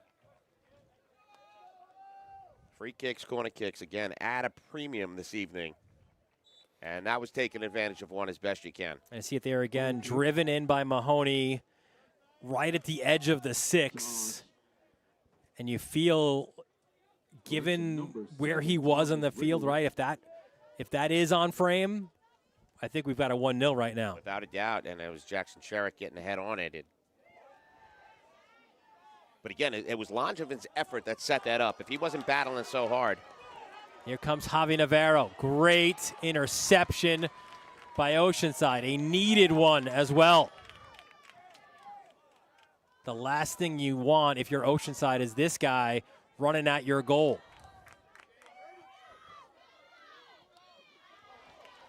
Good ball. Here's Mahoney.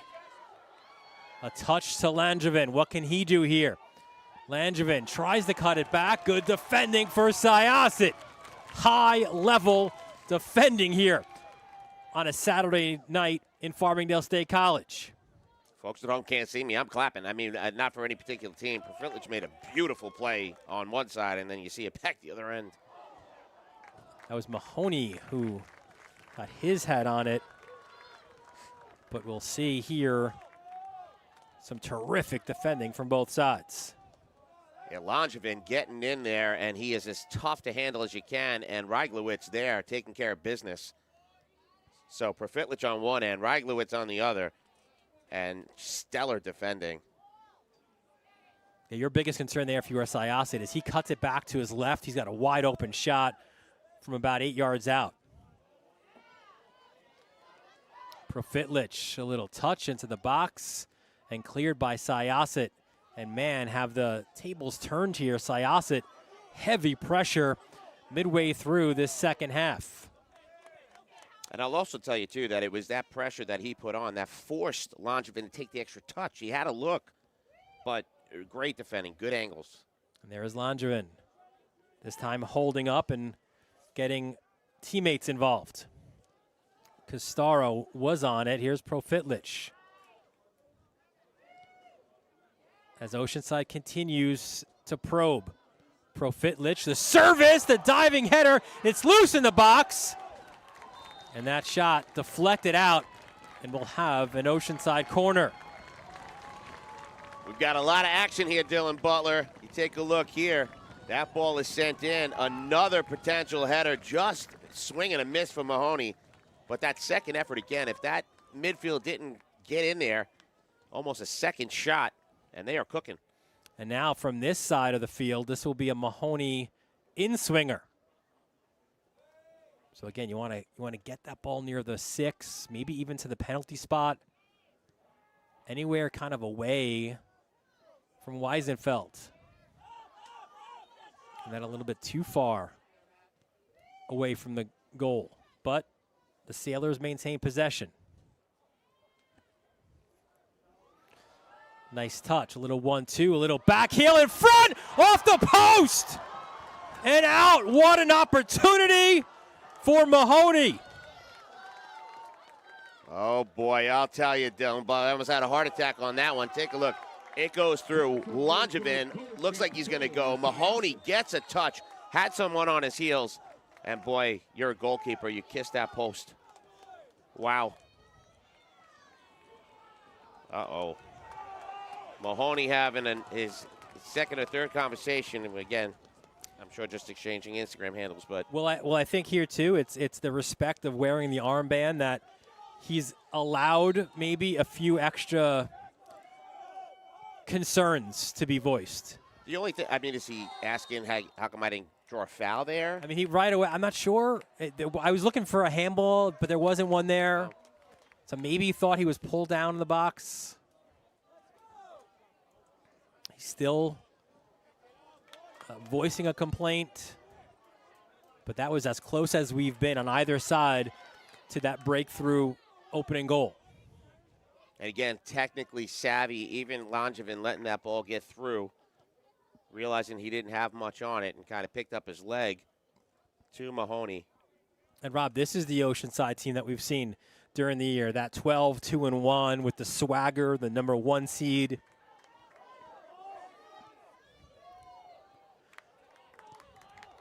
With all the touches and kind of death by 1,000 paper cuts. They're connecting a lot. They're getting a lot of touches now. They're connecting quite a bit. As here is Profitlich. Another conversation in the field. We'll stop the clock. And I don't think there was certainly no card given. Matt Keegan. But you wonder, was there blood or some situation? Yeah, I think that it is, because you see there on the sideline. I think there was some blood there for Keegan, and he's going to get hopefully taken care of there. As Profitlich shows off the juggling. For Oceanside, Profitlich. Drives it. No foul given. Dapis to his left. Just tries to alleviate some pressure right now, but Oceanside will maintain. And it's hard to be 1v3 as the only pressing guy, but Navarro's still going at it. As he does. He's a gifted soccer player. And it was Navarro who scored early in the first half. And Weisenfeld with 6 saves in that 1-0 win over Uniondale in the quarterfinals. And talk about two teams who always seem to find each other in the biggest of games. Syosset and Uniondale. They were on this field a year ago in the semifinals. What an epic showdown that was, as Poles hammered by Mahoney. And the foul was called. And what this does for you, Rob, is if you are a Syosset and you're under so much pressure, it alleviates some. Now you can push numbers forward and you'll get a good service here. Try to take advantage of Keegan being out, who's still being attended to. Looks by the med kit somewhere, so I think your intuition was right. But this definitely lets him push up numbers. And Dapis will play short. Gets it to Reiglowitz, who not under pressure, so he serves one. I think that was Mallon losing it, and now a ball played over the top. Look at Weisenfeld, well off his line. Sends a good ball towards the other side of the field. Really good job extending the field, and again, it was that instinctual run off the line that allowed him to connect that quickly and effectively. But here comes Oceanside again. Profitlich cuts it back to his right. Seems like they're always looking for Langevin, right? Wherever they are, let's locate number 9. He's giving you that feeling that something's going to happen with him eventually. He's in the mix on everything, and he's strong.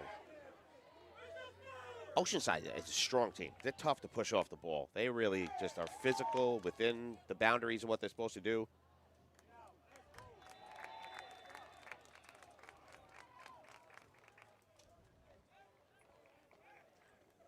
So we'll have a throw-in for Syosset. They'll make a substitution. Mallon checking out. And back in, Benny Meyerowitz, the junior.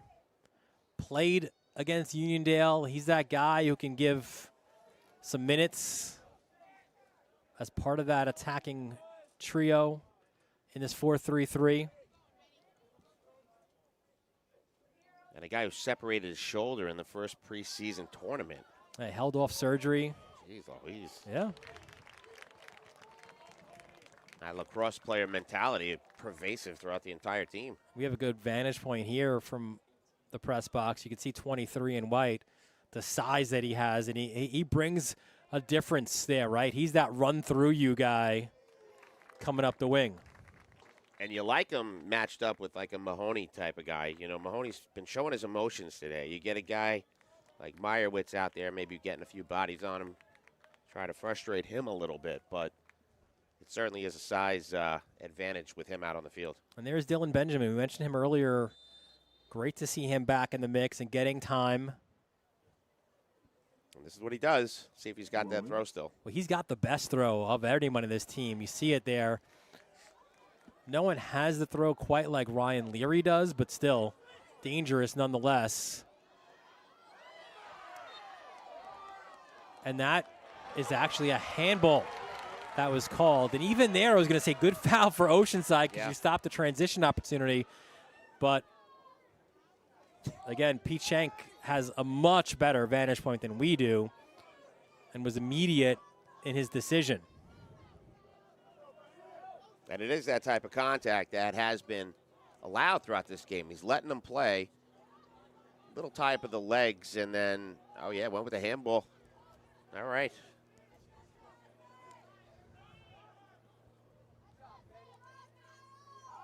So possession time heavily favoring the top-seeded Sailors right now. Can they find the way to get one in the back of the net? Here's Profitlich down this near side. Looks to combine. That ball served to the far post. It stays alive, though, for Oceanside. Certainly a good idea on that cross. A little too heavy, but they are maintaining possession and keeping the pressure on.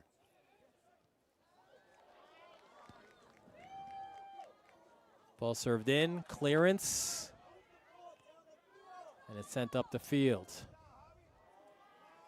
And the good thing about Benjamin, right, was he was a center back, and obviously his position was taken, but he's that guy who can come in, and as he has here, Rob, fill in at the number 6. Yeah. Still haven't seen Keegan get back on the field yet. And to your point, listen, you need something, right? You need some magic somewhere, right? Why not go with the long throw? Another foul called against Syosset. They'll play quickly. Driven ball into the box. Ooh, a little danger there for Weisenfeld, and he stepped over the end line. Corner for Oceanside. Look how quickly, too, Mahoney races over to take it. He senses this moment. Gets it to Langevin. Good first touch. Plays it back to Mahoney. Driven ball across the box. All the way through. The race is on, and it is won. Syosset keeps possession.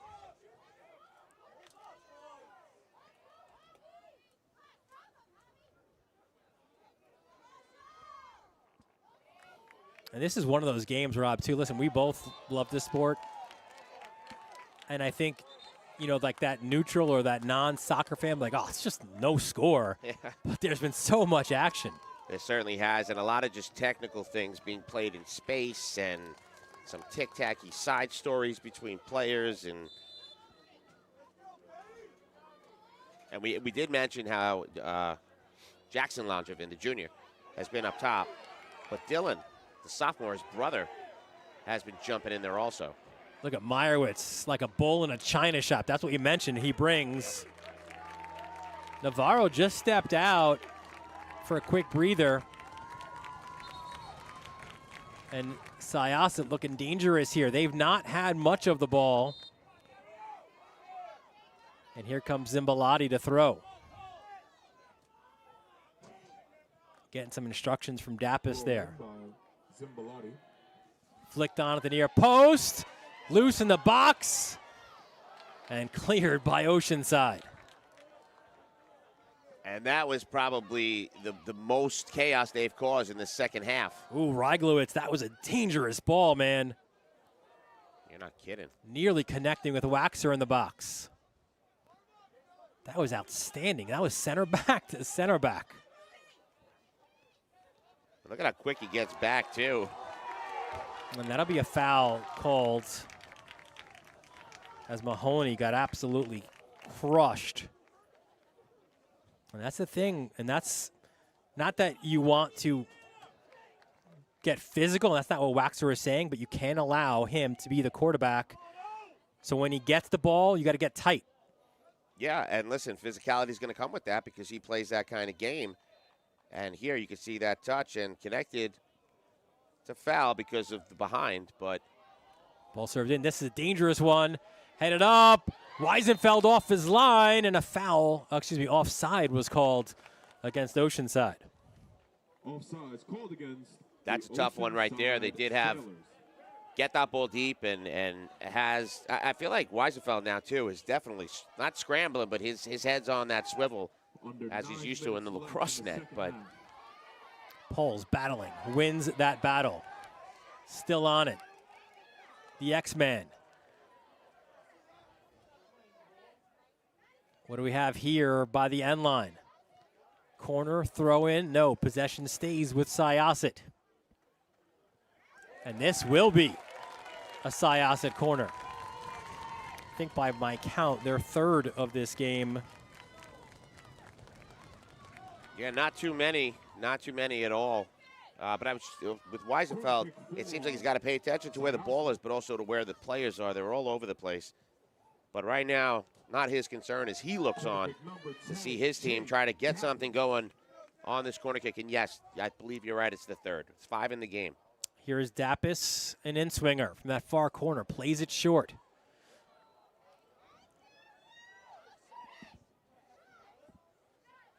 Back in, Dappis dances on the ball, tries to find space. It was not given. Foot race for it. And that is a foul and a great call against Syosset. We might have our first booking of this game as well. I just saw Subnani losing that foot race. He knew it right away. It's a little bit of a barge either from the side or from behind. And Shank wants to have the conversation with him. He has not pulled out the yellow card. As you see the conversation among officials there. Has not pulled out a yellow card all game. And again, this more of a conversation. Certainly has been. Courtesy's going both ways. Free kick, bounces, and that's a better job by Weisenfeld to grab that one. So Mahoney and Langevin, again, such physical players. They're going to draw contact. They're going to get the free kicks. And, folks, if you can't see it, every one of those officials on headsets. So I'm sure there was a conversation during the possible carding there between Shank and Paddott's, the AR. But they're in communication with each other the entire game. And those conversations are, what do you think? Where do we go? So it's a play on. They're continuing play. No cards. And conversations both ways. No coach can say that Pete Shank has not spoken to their players. No cards and no goals to this point in this first of 2 Nassau Class AAA semifinals.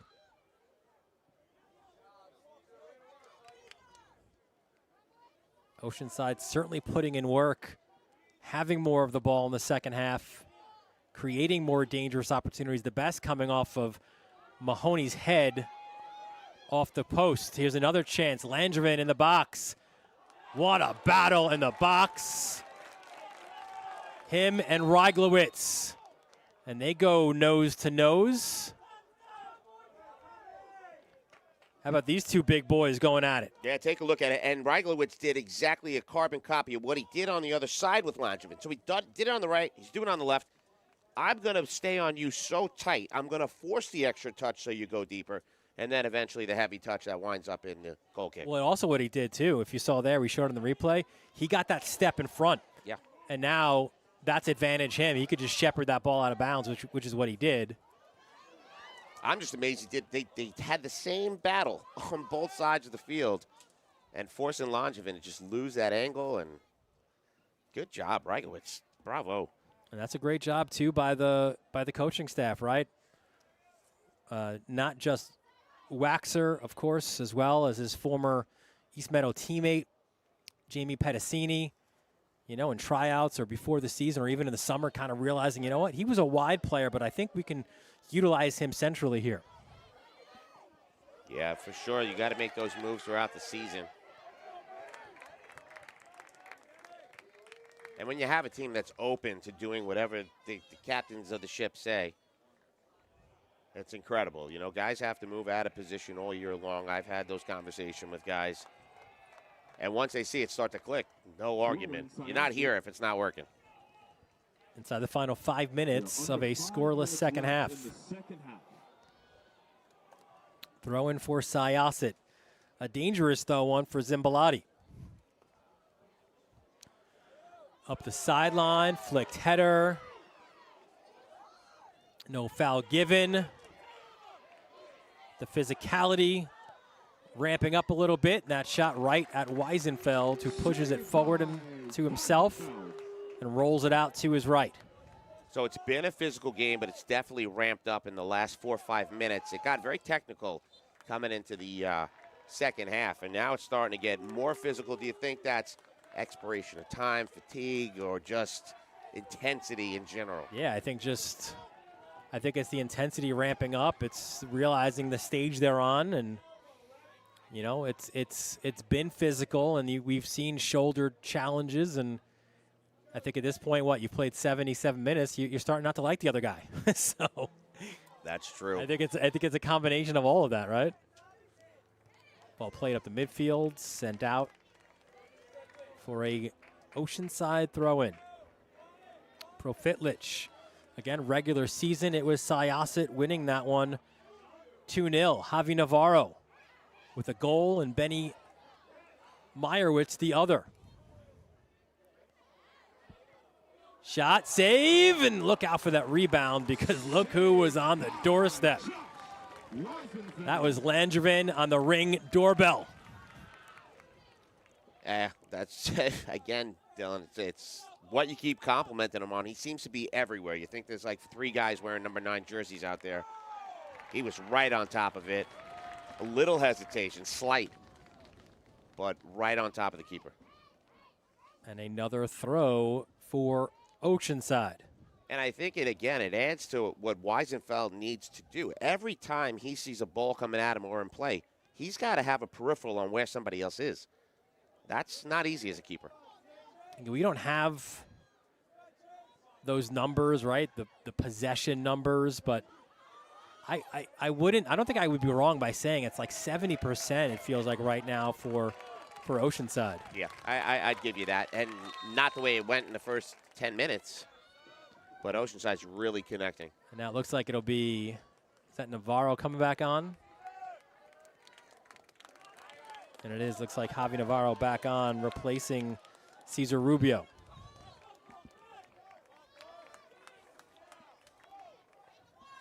As Subnani on the ball.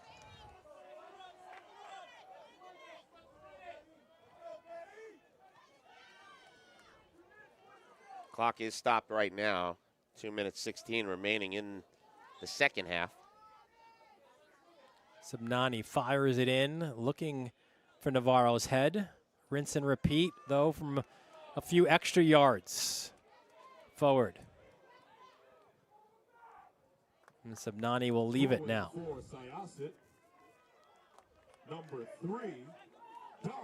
And here comes Zimbalati. We've seen his ability to throw it long.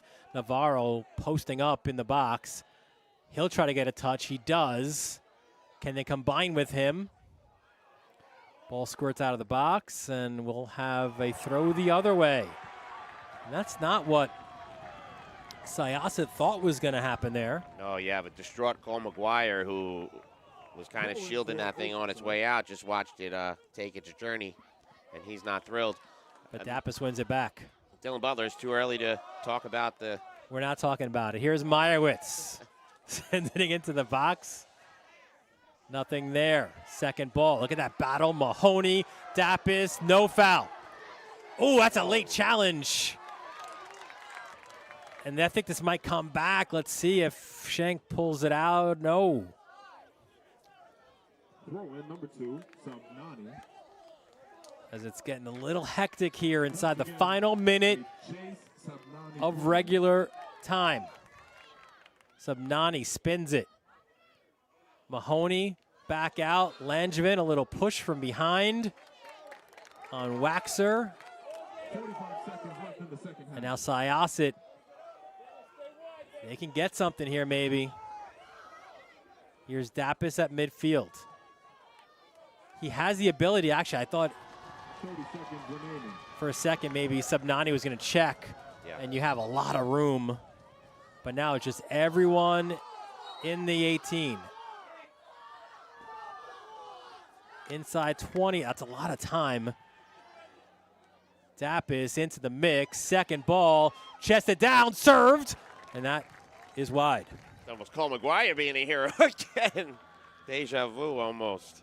All over again.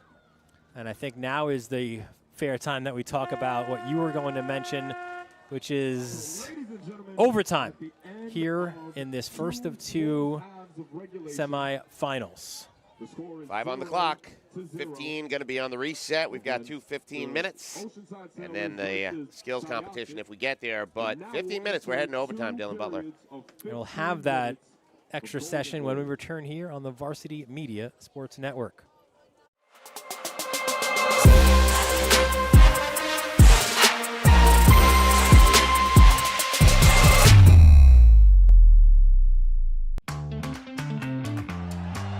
Snap more than the ball? We've got specialists for that. Jump shot, leave your knee shot? We've got specialists for that. Face down after that face off? We've got specialists for that. Orlin and Cohen's top orthopedic team has specialized expertise and extensive training from the nation's premier programs in sports medicine, knee, shoulder, hip, spine, hand, foot, and ankle. So you can feel better, faster. Parents, your support means everything to your athletes and to us at Varsity Media. To help us continue bringing you the best YouTube coverage of high school sports on Long Island, we invite business owners to consider a sponsorship on our broadcasts. If you own a business, consider a sponsorship for your athlete's team. It's a great way to show support, gain visibility, and keep the coverage going strong. Join us in making a difference. Contact Varsity Media today to learn more about broadcast sponsorship opportunities by emailing ben@varsitymedia.net. Now's your chance to score a touchdown with Varsity Media's ISO video. Video footage that focuses on your athlete only. Perfect for recruiting reels. Spots are limited, so reach out today. Email jeff@varsitymedia.net to book your next ISO video with Varsity Media.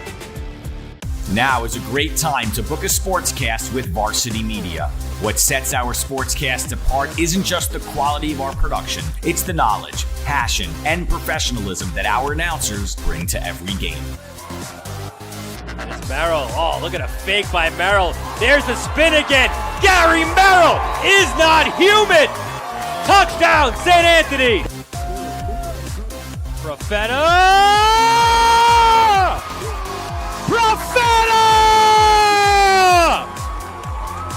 1-0, Garden City. Our commentators research athletes and highlight storylines that matter to your communities. Our approach creates a broadcast experience that not only informs, but elevates the athletes, giving the kind of recognition usually reserved for professional levels. Varsity Media's announcers make sure that every athlete has their moment. So book a Varsity Media sportscast today, and let's get your team the recognition it deserves.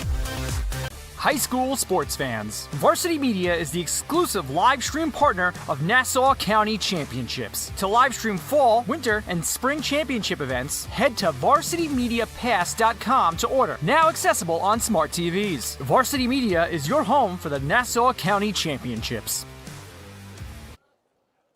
Back here at Farmingdale State College, a look at that Syosset huddle where Coach Waxer and Coach Pedicini telling the boys about the job at hand. And they listen, again, you see the last 3 years and you look at last year, Rob Anderson.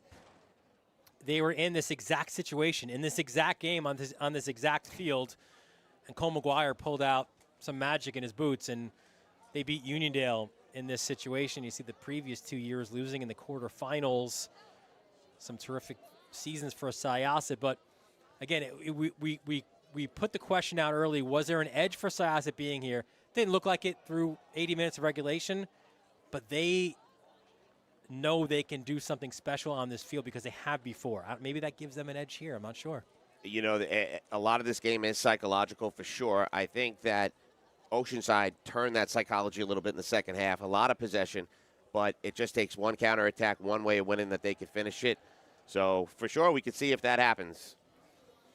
And on the other side, it is Oceanside, who I'm sure part of the conversation with Pat Turk and his coaching staff probably saying, listen, we were the better team in that second half. Continue to do what you're doing. You will find a way. As you see their last 3 years, of course, in 2022, getting to the final, falling just short.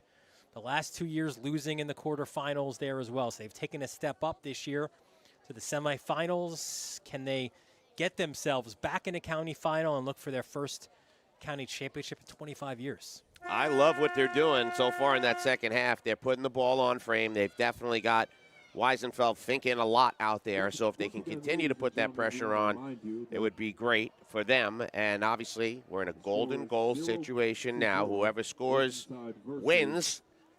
So start practicing your calls. We know you got a few in the bank, but we got 15 minutes, 3-minute break, 2-minute break, 15 minutes, and then we go to the PKs if needed. Yeah, so we'll have 15 minutes on the clock here. If there is no winner in these first 15, the teams will flip sides. An additional 15 minutes will be played. And if there is no winner at that point, then you do go to what you call the skills competition, which any soccer purist will say we don't want that to happen. You want it decided 11v11. 100%. And there's not a single player that wants to lose that way. You don't mind winning that way, but you don't want to lose. You do practice it in practice. You do work on these things, and but let's see if we can get it through these 15 and try to get somebody to win this game on the pitch. Listen, you had your boys in the playoffs. I wonder, is that something that you just bring out? And I know every coach is different. Do you just bring it out for playoffs, or do you even give a little taste at the end of practice, even during the regular season? It's all circle. I can tell you that we had the pleasure of scrimmaging with Lawrence, and we did 4 minutes at the end. We lined up every kid for a PK just to get a taste, and we were both thinking that way. But sometimes it's fun. I don't necessarily know that we're doing it to practice it, but the boys love doing it and create their own little knockout competition. So I guess it gets practice in quotes, but we definitely were more intentional as we were going into the playoffs. But you do hope it gets solved on the field, right, Dylan? I mean, this is nobody wants to get to that point, and both of these teams have been putting pressure on. And again, a year ago, it was solved on the field with Uniondale and Syosset, where Syosset came away with the win. But now it's Mahoney, a little bit heavy of a pass across, as it looks like that's Poles now to win it. Oh, what a turn by Poles into space, and a touch. Tries to get the ball right back. It was looking to be a 1-2. Here's Meyerowitz now on this side. That was from Pendrick, that pass. Meyerowitz scored against Oceanside earlier in the regular season. In the box. Good interception. Cleared out to midfield.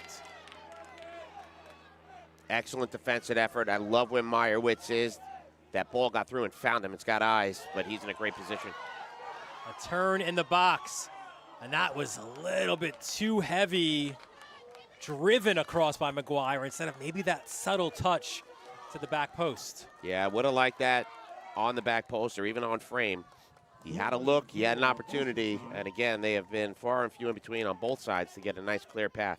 And the fans for both of these teams on the edge of their seats on both sides. Listen, we don't have a horse in this race. We just love the entertainment and the drama. But imagine being one of those parents right now in the stands, man. You got the red beanies, the blue beanies. Rough. Staying warm out here, 55 degrees at Farmingdale. Especially if you're a parent of a senior, right? And you kind of You know that the end is coming at some point. You don't want it to be tonight. Throw in for Syosset on that far side. It'll be Zimbalati to deliver. To the near post. Recycled back out to him. Plays it on the turf. A driven ball, and Schumacher hasn't had a lot to do since that first half. I was going to say, I don't think we said his name much in the second half at all. He'll get a second touch here with some kind of token pressure right now by Syosset. Here's Navarro looking to step up. Schumacher. The pressure only coming right now by Navarro. But here comes Meyerowitz now. The fans wanted a higher press. They were screaming, press, press, press. Good step by Waxer. Tell me he's not a soccer player, right? Advantage called his way. Battling with Brasakis there. The two of them getting handsy. That was a great decision, too, for Syosset there. So many times you ride the back of a player, you get a foul, and you alleviate the pressure for the other team. Here, you back off, that ball cleared out. Now you have another throw in. And again, it's Zimbalati, who's got probably the best throw for this Syosset team. Fires it into the box. There's a touch. Clearance, not out though, still dangerous. Serve back in, firing from distance, and Schumacher, did it deflect? We don't know, but he was taking no chances and sends one high into the sky here at Farmingdale, but offside was the decision. So Syosset back on the ball. Yeah, you can't blame him for wanting to make that play for sure. You know, you have a choice there. Do I let it go out? Do I get a hand on it? But it could have been deflected, so he made that call. Tried to extend the field, but Syosset now putting on the pressure. So Ryglowitz on the ball. Sends it high towards the edge of the 18. Played there by Subnani, still loose. Here's Zimbalati, the service into the box. Looking for Navarro, not there. Second ball, bounces, still loose. Where are we going? Corner, wow. Syosset. Well, Syosset, whatever Coach Waxer had over there to say to them, they've certainly woken up. Maybe Coach Pedicini, either way. They are moving. Maybe it's some nearly frozen orange slices. Here's Dappis to serve. Runners at the near post. It goes that way, but it will be out for a goal kick. Good defending there from Oceanside. It was. They timed that perfectly, and you thought maybe it would go back to Dappis for a better angle, but forced out. Nice turn. But look at Meyerowitz. The recovery run and winning it back. Here comes Syosset now. They've got some swagger. Zimbalati to Poles. The X-Man back to Zimbalati. Heavy first touch. Still on it. Trying to perhaps win a corner. Back to Poles. Poles a step over. Still on the ball. Xavier Poles gets central. Poles, save! And the rebounds control was there for Schumacher. And how about Navarro right up on top of him to try to look for that rebound, but I love that shot right there. Battle in the midfield, foul against Langevin. There's that shot again. It is a scorcher down low. Good job corralling it. Out of bounds too. Yeah, that's a heck of a shot and a great save. And it feels like the tide started. Look at that call there, going the Syosset way. Well, in this overtime period, it has been all Syosset. As it's Reiglowitz. Driven ball inside the 18. Second ball, Meyerowitz. Man, has he put in a shift off the bench. Subnani, Syosset throw. And Zimbalati coming all the way across from his right back position, or left back position, excuse me, to go to take this throw. Yeah, he's coming down there, and you pointed it out. Meyerowitz has definitely been a different look for this team since he's been in. Size, moving the ball, big target now. Navarro, perfect for that flick. Zimbalati goes near post. That's exactly what they wanted to do. And the save by Schermacher. Great call by you, Rob. That's how they write it up, right? You saw him ready for the flick, second effort. It's just a little too deep. And now Navarro playing against the ball, trying to win it back. Doesn't want a foul, but a foul is given. Maybe this is what the Sailors need. No doubt about that. Just to try to take some of that pressure, right? That balloon, take some air out of it. But it continues. Look at Langevin dispossessed in midfield. And that was Jake Dappis. 2-year starter in the midfield, the captain, the undisputed leader of this Syosset team. Ball driven across. There's Mahoney. He's onside. Mahoney, save. And the rebound not there. I think even Mahoney was surprised he was that open and that he stayed onside. You're not kidding, and that is the undisputed leader on that side, and he had a heck of a look there. And 2 nice saves. You think these goalies were getting cold out there. Here's another look. That long ball settled by Mahoney, gets the right foot on it, and starts to follow up, but pulled up, playing with that cleat again. Well, that's the thing. It was a great touch, but then he wasn't able to get the shot that he wanted, obviously, off. Maybe again, right? It's an equipment issue. It looked like he was messing with those cleats right afterwards, so I don't. It might be held together with tape. I'm not kidding, Dylan. They are, just like baseball players with their gloves, I suppose. Don't want to throw them out. There's Zimbalati. Has been so industrious down that left flank. Goes down, no foul. And we'll have substitutions for both teams. This chess match continues. Second half for really, man, almost 30 minutes maybe of the 40 was Oceanside applying boatloads of pressure on Syosset, and the best chance coming off of Mahoney, off the post. This is a dangerous one. Back to Schermacher, who sends it out toward midfield.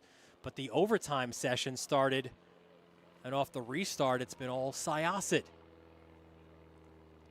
It certainly has. I mean, 2 good shots both ways, Mahoney being one. But most of the control of this in the offensive zone for Syosset. That big guy in the middle, Navarro, big reason why. And he's been, to his standards at least, relatively quiet. Battle in the midfield, and that was a foul called against Oceanside. McGuire sent to the turf. Helped up by his teammate, no harm, no foul, but again, they will continue to stretch the field. Quick restart. That's Dappis trying to switch fields. Here's Zimbalati. Who will be the hero here tonight in the Nassau Class AAA semifinals? And that an unfortunate touch on that double team for Syosset.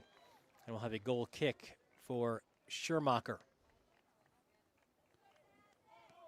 And it feels like this first 12 is moving pretty quickly. A lot of action going back and forth here. Syosset really putting some pressure on. 3 minutes remaining in this first session.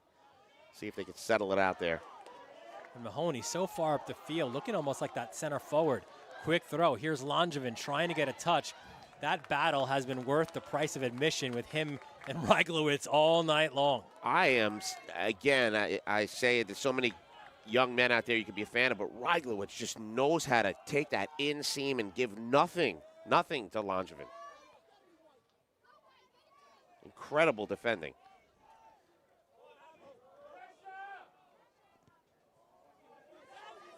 Ball intercepted at midfield. 50-50 challenge, back out.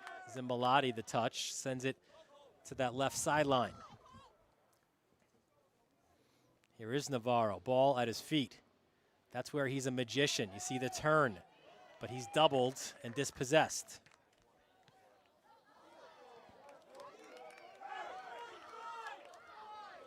And the star striker on the other side, Langevin, the same on his side. Here's McGuire. McGuire wins a corner, the second in overtime for Syosset. I think he's giving him a throw. All right. Yep, I saw that. It looked like a flag went up. Yeah. Yep. And that's why you see Zimbalati go from all the way across the field for this deep throw, which he'll hope to make it corner-esque.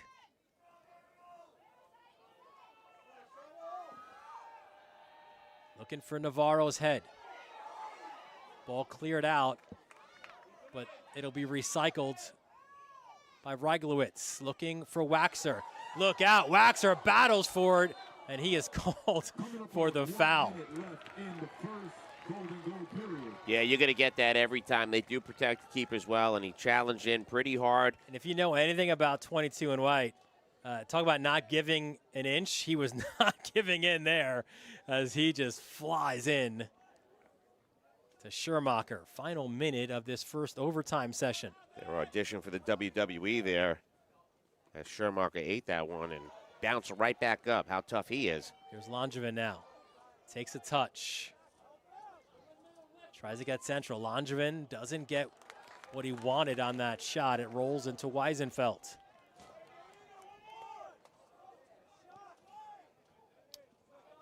Weisenfeld down the field. Final 14 seconds of this first overtime session. Maybe something here in the final seconds. Ball cleared out to midfield. Headed up in the air, and the first overtime session ends as the first two halves of ended scoreless between Oceanside and Syosset. Both goalkeepers called into action, Rob, both stepping up in a big way. You said it, a big shot here and a beautiful save by Schermacher. Corrals that rebound, making sure Navarro can't get to it. And then this deep shot here and the follow-up by Mahoney. A good shot. He couldn't follow through again to cleat, but Weisenfeld hangs on to it. Now we've only got 2 minutes before we get the second 15 minutes going. And that'll come after this break on the Varsity Media Sports Network. For all the latest Varsity Media updates, including our game schedules, be sure to follow us on social media at Varsity Media, the home for New York high school sports. Are you a local business looking for new and creative ways to promote your company? Varsity Media offers affordable rates that can get your message across to a demographic of 18 to 54 years of age. Our follower base across social media is 75,000 strong, and our viewership numbers per game are in the thousands. Don't blow your advertising budget on old staples like TV and radio media. Reach out to Varsity Media to get the best bang for your buck. Back here at Farmingdale State College, Dylan Butler, Rob Anderson, our entire Varsity Media crew. We are treated, Rob, to a classic here between Syosset and Oceanside. Winner takes on either Herrick's or Port Washington in the final. And right now, your guess is as good as mine as who emerges here. Not just our guess, but Herrick's fans and Port Washington fans are walking in going, what's going on? We're supposed to start in a half hour. So, yeah, everybody's guess. I mean, the way things were going, you said it, second half felt like the tide was, the Sailors are going in the right direction. And then all of a sudden, we start the first overtime, and Syosset just bringing it, getting some corner kicks, deep throws. Both goalkeepers showing what they can do. The senior, Josh Weisenfeld, and the junior, Colin Schermacher, Putting on a show. You know, they haven't been challenged, and it's easy for a goalkeeper to nap. Schumacher making some really dynamic saves tonight. So if we're able to kind of map this out, first half, edge Syosset. Second half, all Oceanside, right? So now they're even. The first overtime period, more in Syosset's favor. Now will this even out here in the next 15? I think Brett Wax is giving you a death stare from down there. As far as he's concerned, I mean, this is where, again, you said it earlier.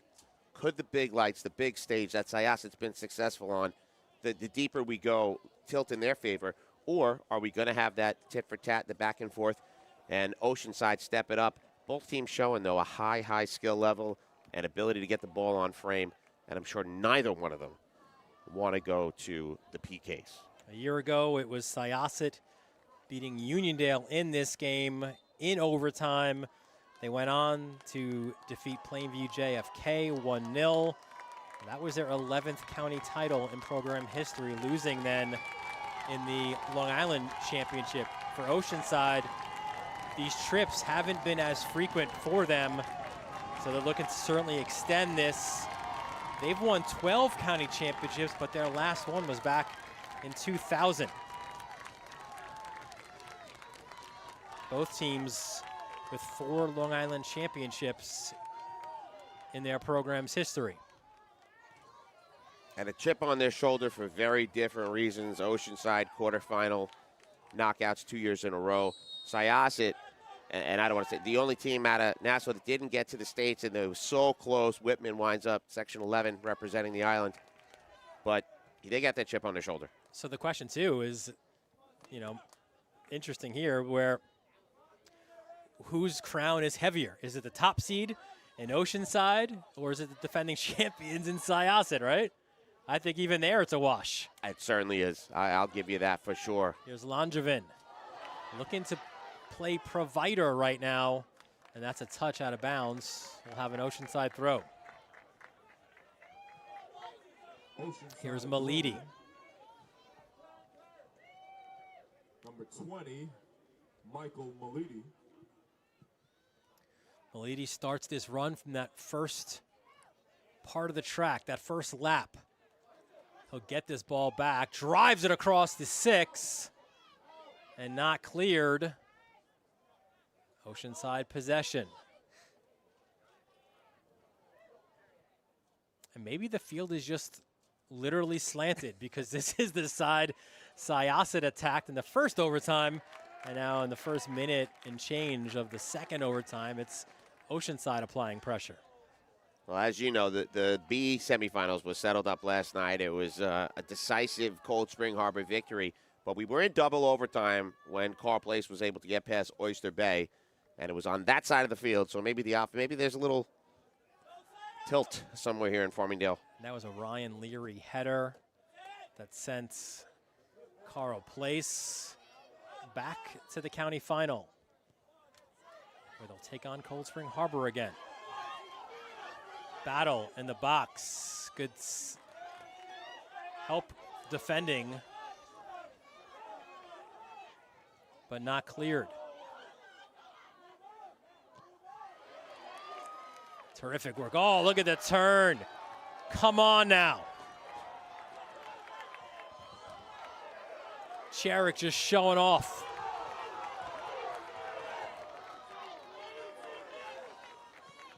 It's going to be a throw-in for Oceanside, and the Red Caps are up, and they're not too thrilled. Goodness gracious. Getting hot in the stands, too. Well, it's a cool evening, so why not, right? Malidi, the throw. A failed clearance. But it still goes for Syosset, at least momentarily. Malidi plays it back. Oh, and we have skills on both sides. Skills for days. How about it, Cole McGuire? Trying to bust through, and it was like trying to get through one of those haunted house things, or those football drills with they're all over you. Right? How did I know exactly what you're saying. I hear what you're saying. Look at this interception. Here comes Mahoney. He's got Langevin. Tries to pump the brakes. The double comes. And no nonsense defending by Dapis. He would much rather deal with a throw-in than have Mahoney operate. Probably a wise move for sure. Michael Malidi. Here we are in double overtime. Malidi. Sends it towards Langevin and cleared. Now it's a foot race. Navarro. A little pull in the shoulder and excellent defending by Gavin Joyce. That's the reason he's that anchor of that back line. Cool, calm, collected. Mahoney. Plays it backwards. A little 1-2. Oh, and just out of the sideline. You like the decision or the vision there to combine and get Malidi rampaging up this right sideline, but his touch took him out of bounds. By inches, Malidi had a head full of steam and looked like he was going to create space there, but you got to play within the lines. We don't have a winner in the next 10 minutes and 32 seconds. We'll have penalty kicks to decide. Navarro racing, trying to force Schermacher into a mistake. That's not happening. Talk about a guy who has ice water in his veins. Mahoney battles.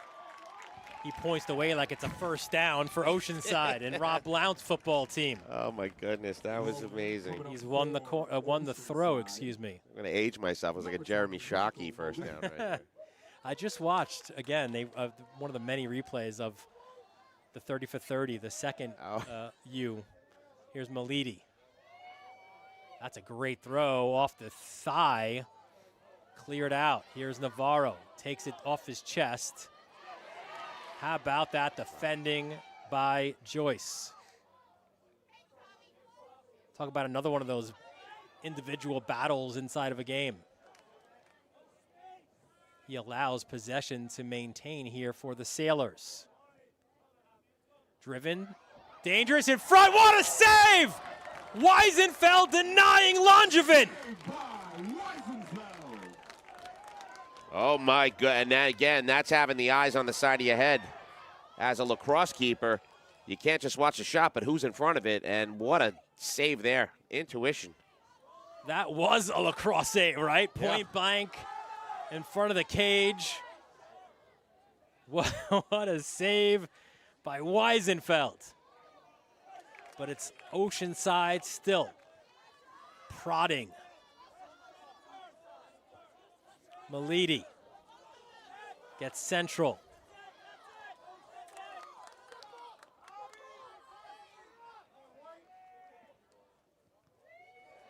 Driven ball blocked. Quick touches, good turn. And that just sent towards Weisenfeld's goal. That the save of the game to this point. And you said it, man. It has been literally back and forth based on a clock. Now the pressure Oceanside, and this is remarkable. 2 double overtimes in as many days. I know Chris Sweeney wants to unionize and get us that OT pay. Look at us look again. Looks like that was Profitlich, drives it in, and that's who you want. On the edge of the 6, you want the ball to Langevin, and Weisenfeld gets big. Yeah, he just slid out there, bounced off his shoulder. Oh, and Mahoney, if he had gotten that ball, he was open. Service, and we've got a foul against Oceanside. I think there might have been a jersey pull. No argument by the Sailors, so.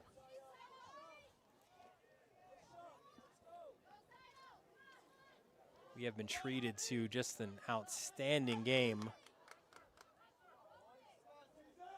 No goals on the board, but plenty of skill, tenacity, great goalkeeping on both sides. What you love, too, is, Rob, both teams, they're going for it. It's not playing close to the vest, not playing not to lose. Both are very much playing to win.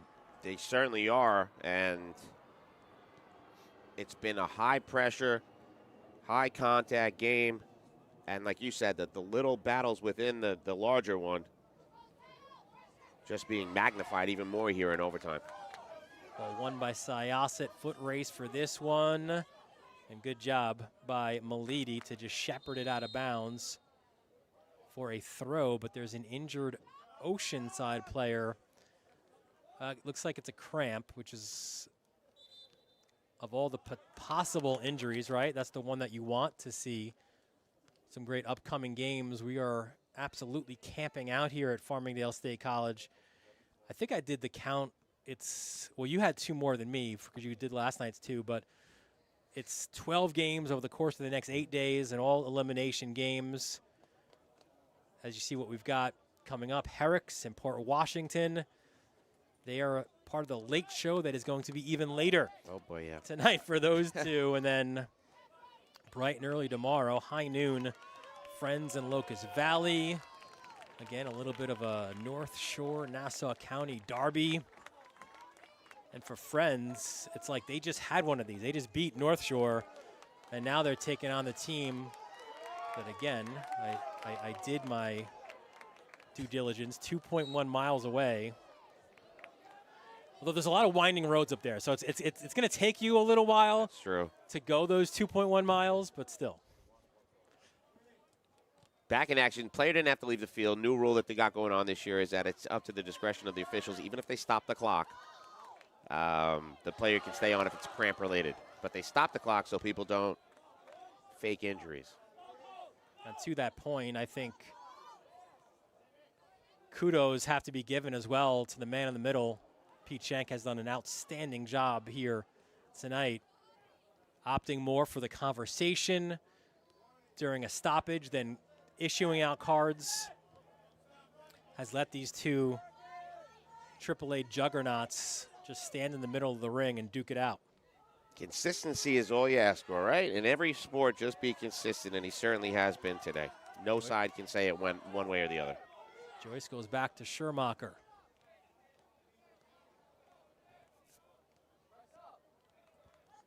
Oceanside hoping maybe for one more opportunity. Look where Langevin is showing up, right? Looking more like a center back now.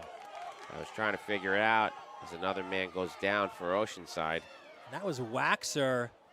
So it was funny. Waxer, as players from both teams go down now. But how about that opportunity there? It was Waxer looking like the center forward and Langevin looking like the center back. They just can't get enough of each other. There you see 22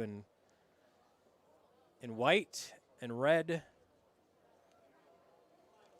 Well, trainers being called for both players now, so fatigue, exhaustion. But for Waxer, listen, it's funny too because look, you have the family dynamic, of course, right, with Brett, his uncle and Brody, and he said it's been a while since I've coached him. He's not played soccer for 3 years. And listen, obviously Brody plays super high-level lacrosse, a lot of pressure, and you've got the recruiting stuff and, you know, where you're going to go. He got the recruiting out of the way. He's committed to Michigan. And now an opportunity as a senior, let me have some fun, right, in the fall. And you love that. Comes back onto the field, has a totally different role, right, with this team than he does in the spring. He's not asked to score goals. He's asked to stop goals on the other side, and just brings what you would hope, kind of that old school, high school center back, right? The physicality and the presence, and that's a word that Brett Waxer used for a lot of his guys, talking about presence, right? And he brings that presence as a center back. I mean, he's a specimen. He's physical. He's got an engine for days. And there you see him in the center of our screen. He's a couple smiles, playing loose, doing what he's got to do. His teammate Cole McGuire is going to hop off and get a replacement there. But a pause in the play at 5 minutes and 11 seconds remaining in the second overtime. But you said it, yeah, and it's cool that it's a family affair. Again, Brett's son playing over in Bethpage, soccer player. And gets to have his nephew there. Laxon Soccer House. So after all of this, it'll be a drop ball favoring Oceanside as we will restart. So it's 8:15 p.m. Okay. The 8:30 is not going to be starting at 8:30.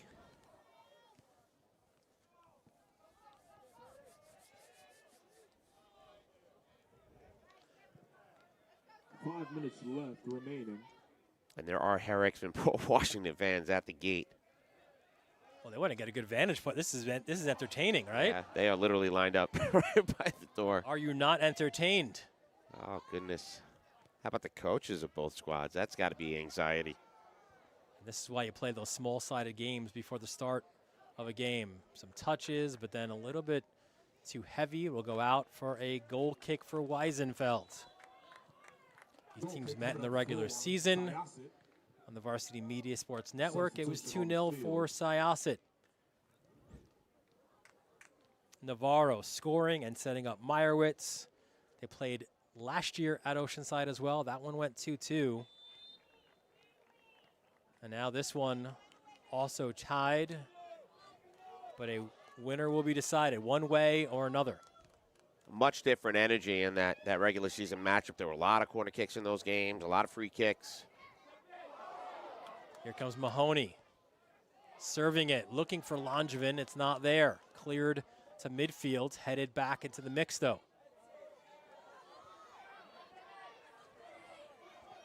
Syosset looking for something. That's Poles. Foot race. Xavier Poles!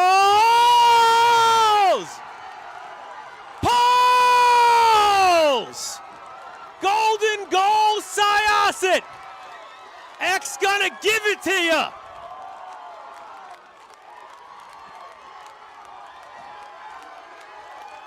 There he is, the X-Man cometh, and he pulls it off. Here's another look at it. That ball sent deep, and it is a physical battle. You're almost thinking that there's gonna be a penalty. How he stays on his feet, and then that touch with the right foot just past the diving Schermacher.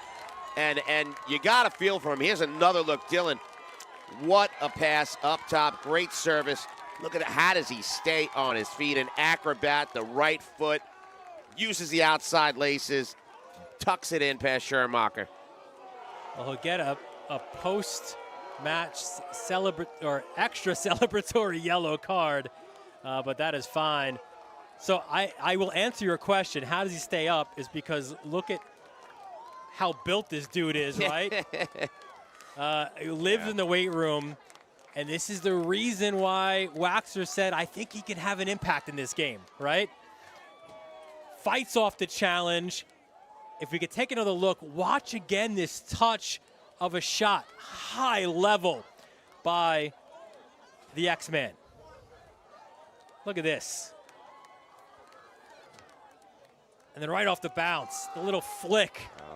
Oh, sensational stuff by Pauls, the captain, his 6th of the year. No better time for Syosset as they move on to the county final again. Again, in overtime, again. Act like you've been there. They certainly have. A great effort and a great season by the Oceanside Sailors and Coach Turk, his crew. And Syosset, let's see if they got that chip on their shoulder. They're looking to go to the finals, and this time try to push it all the way through past the LIC. And you're right, to your point, listen, Oceanside, tough one. Tough for the Sailors. They played so well. They played so hard. They hit a post. They controlled the ball. They played the right way. In these games, though, someone's got to come away heartbroken, and that's what those guys are right now. The top-seeded Sailors, they fall 12-3-1 now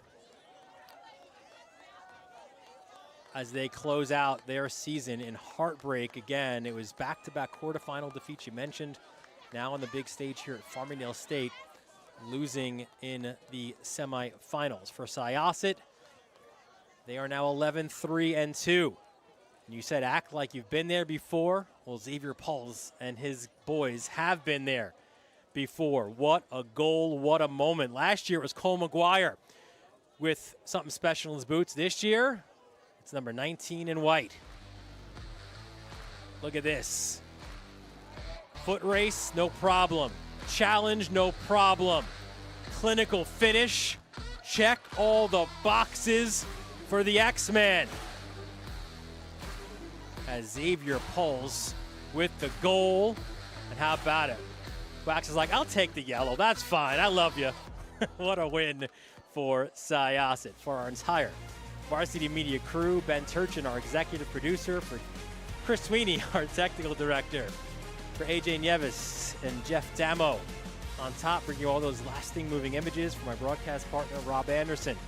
Dylan Butler, thanking you for joining us here from Farmingdale State College. We'll see you shortly for the second semifinal on the Varsity Media Sports Network.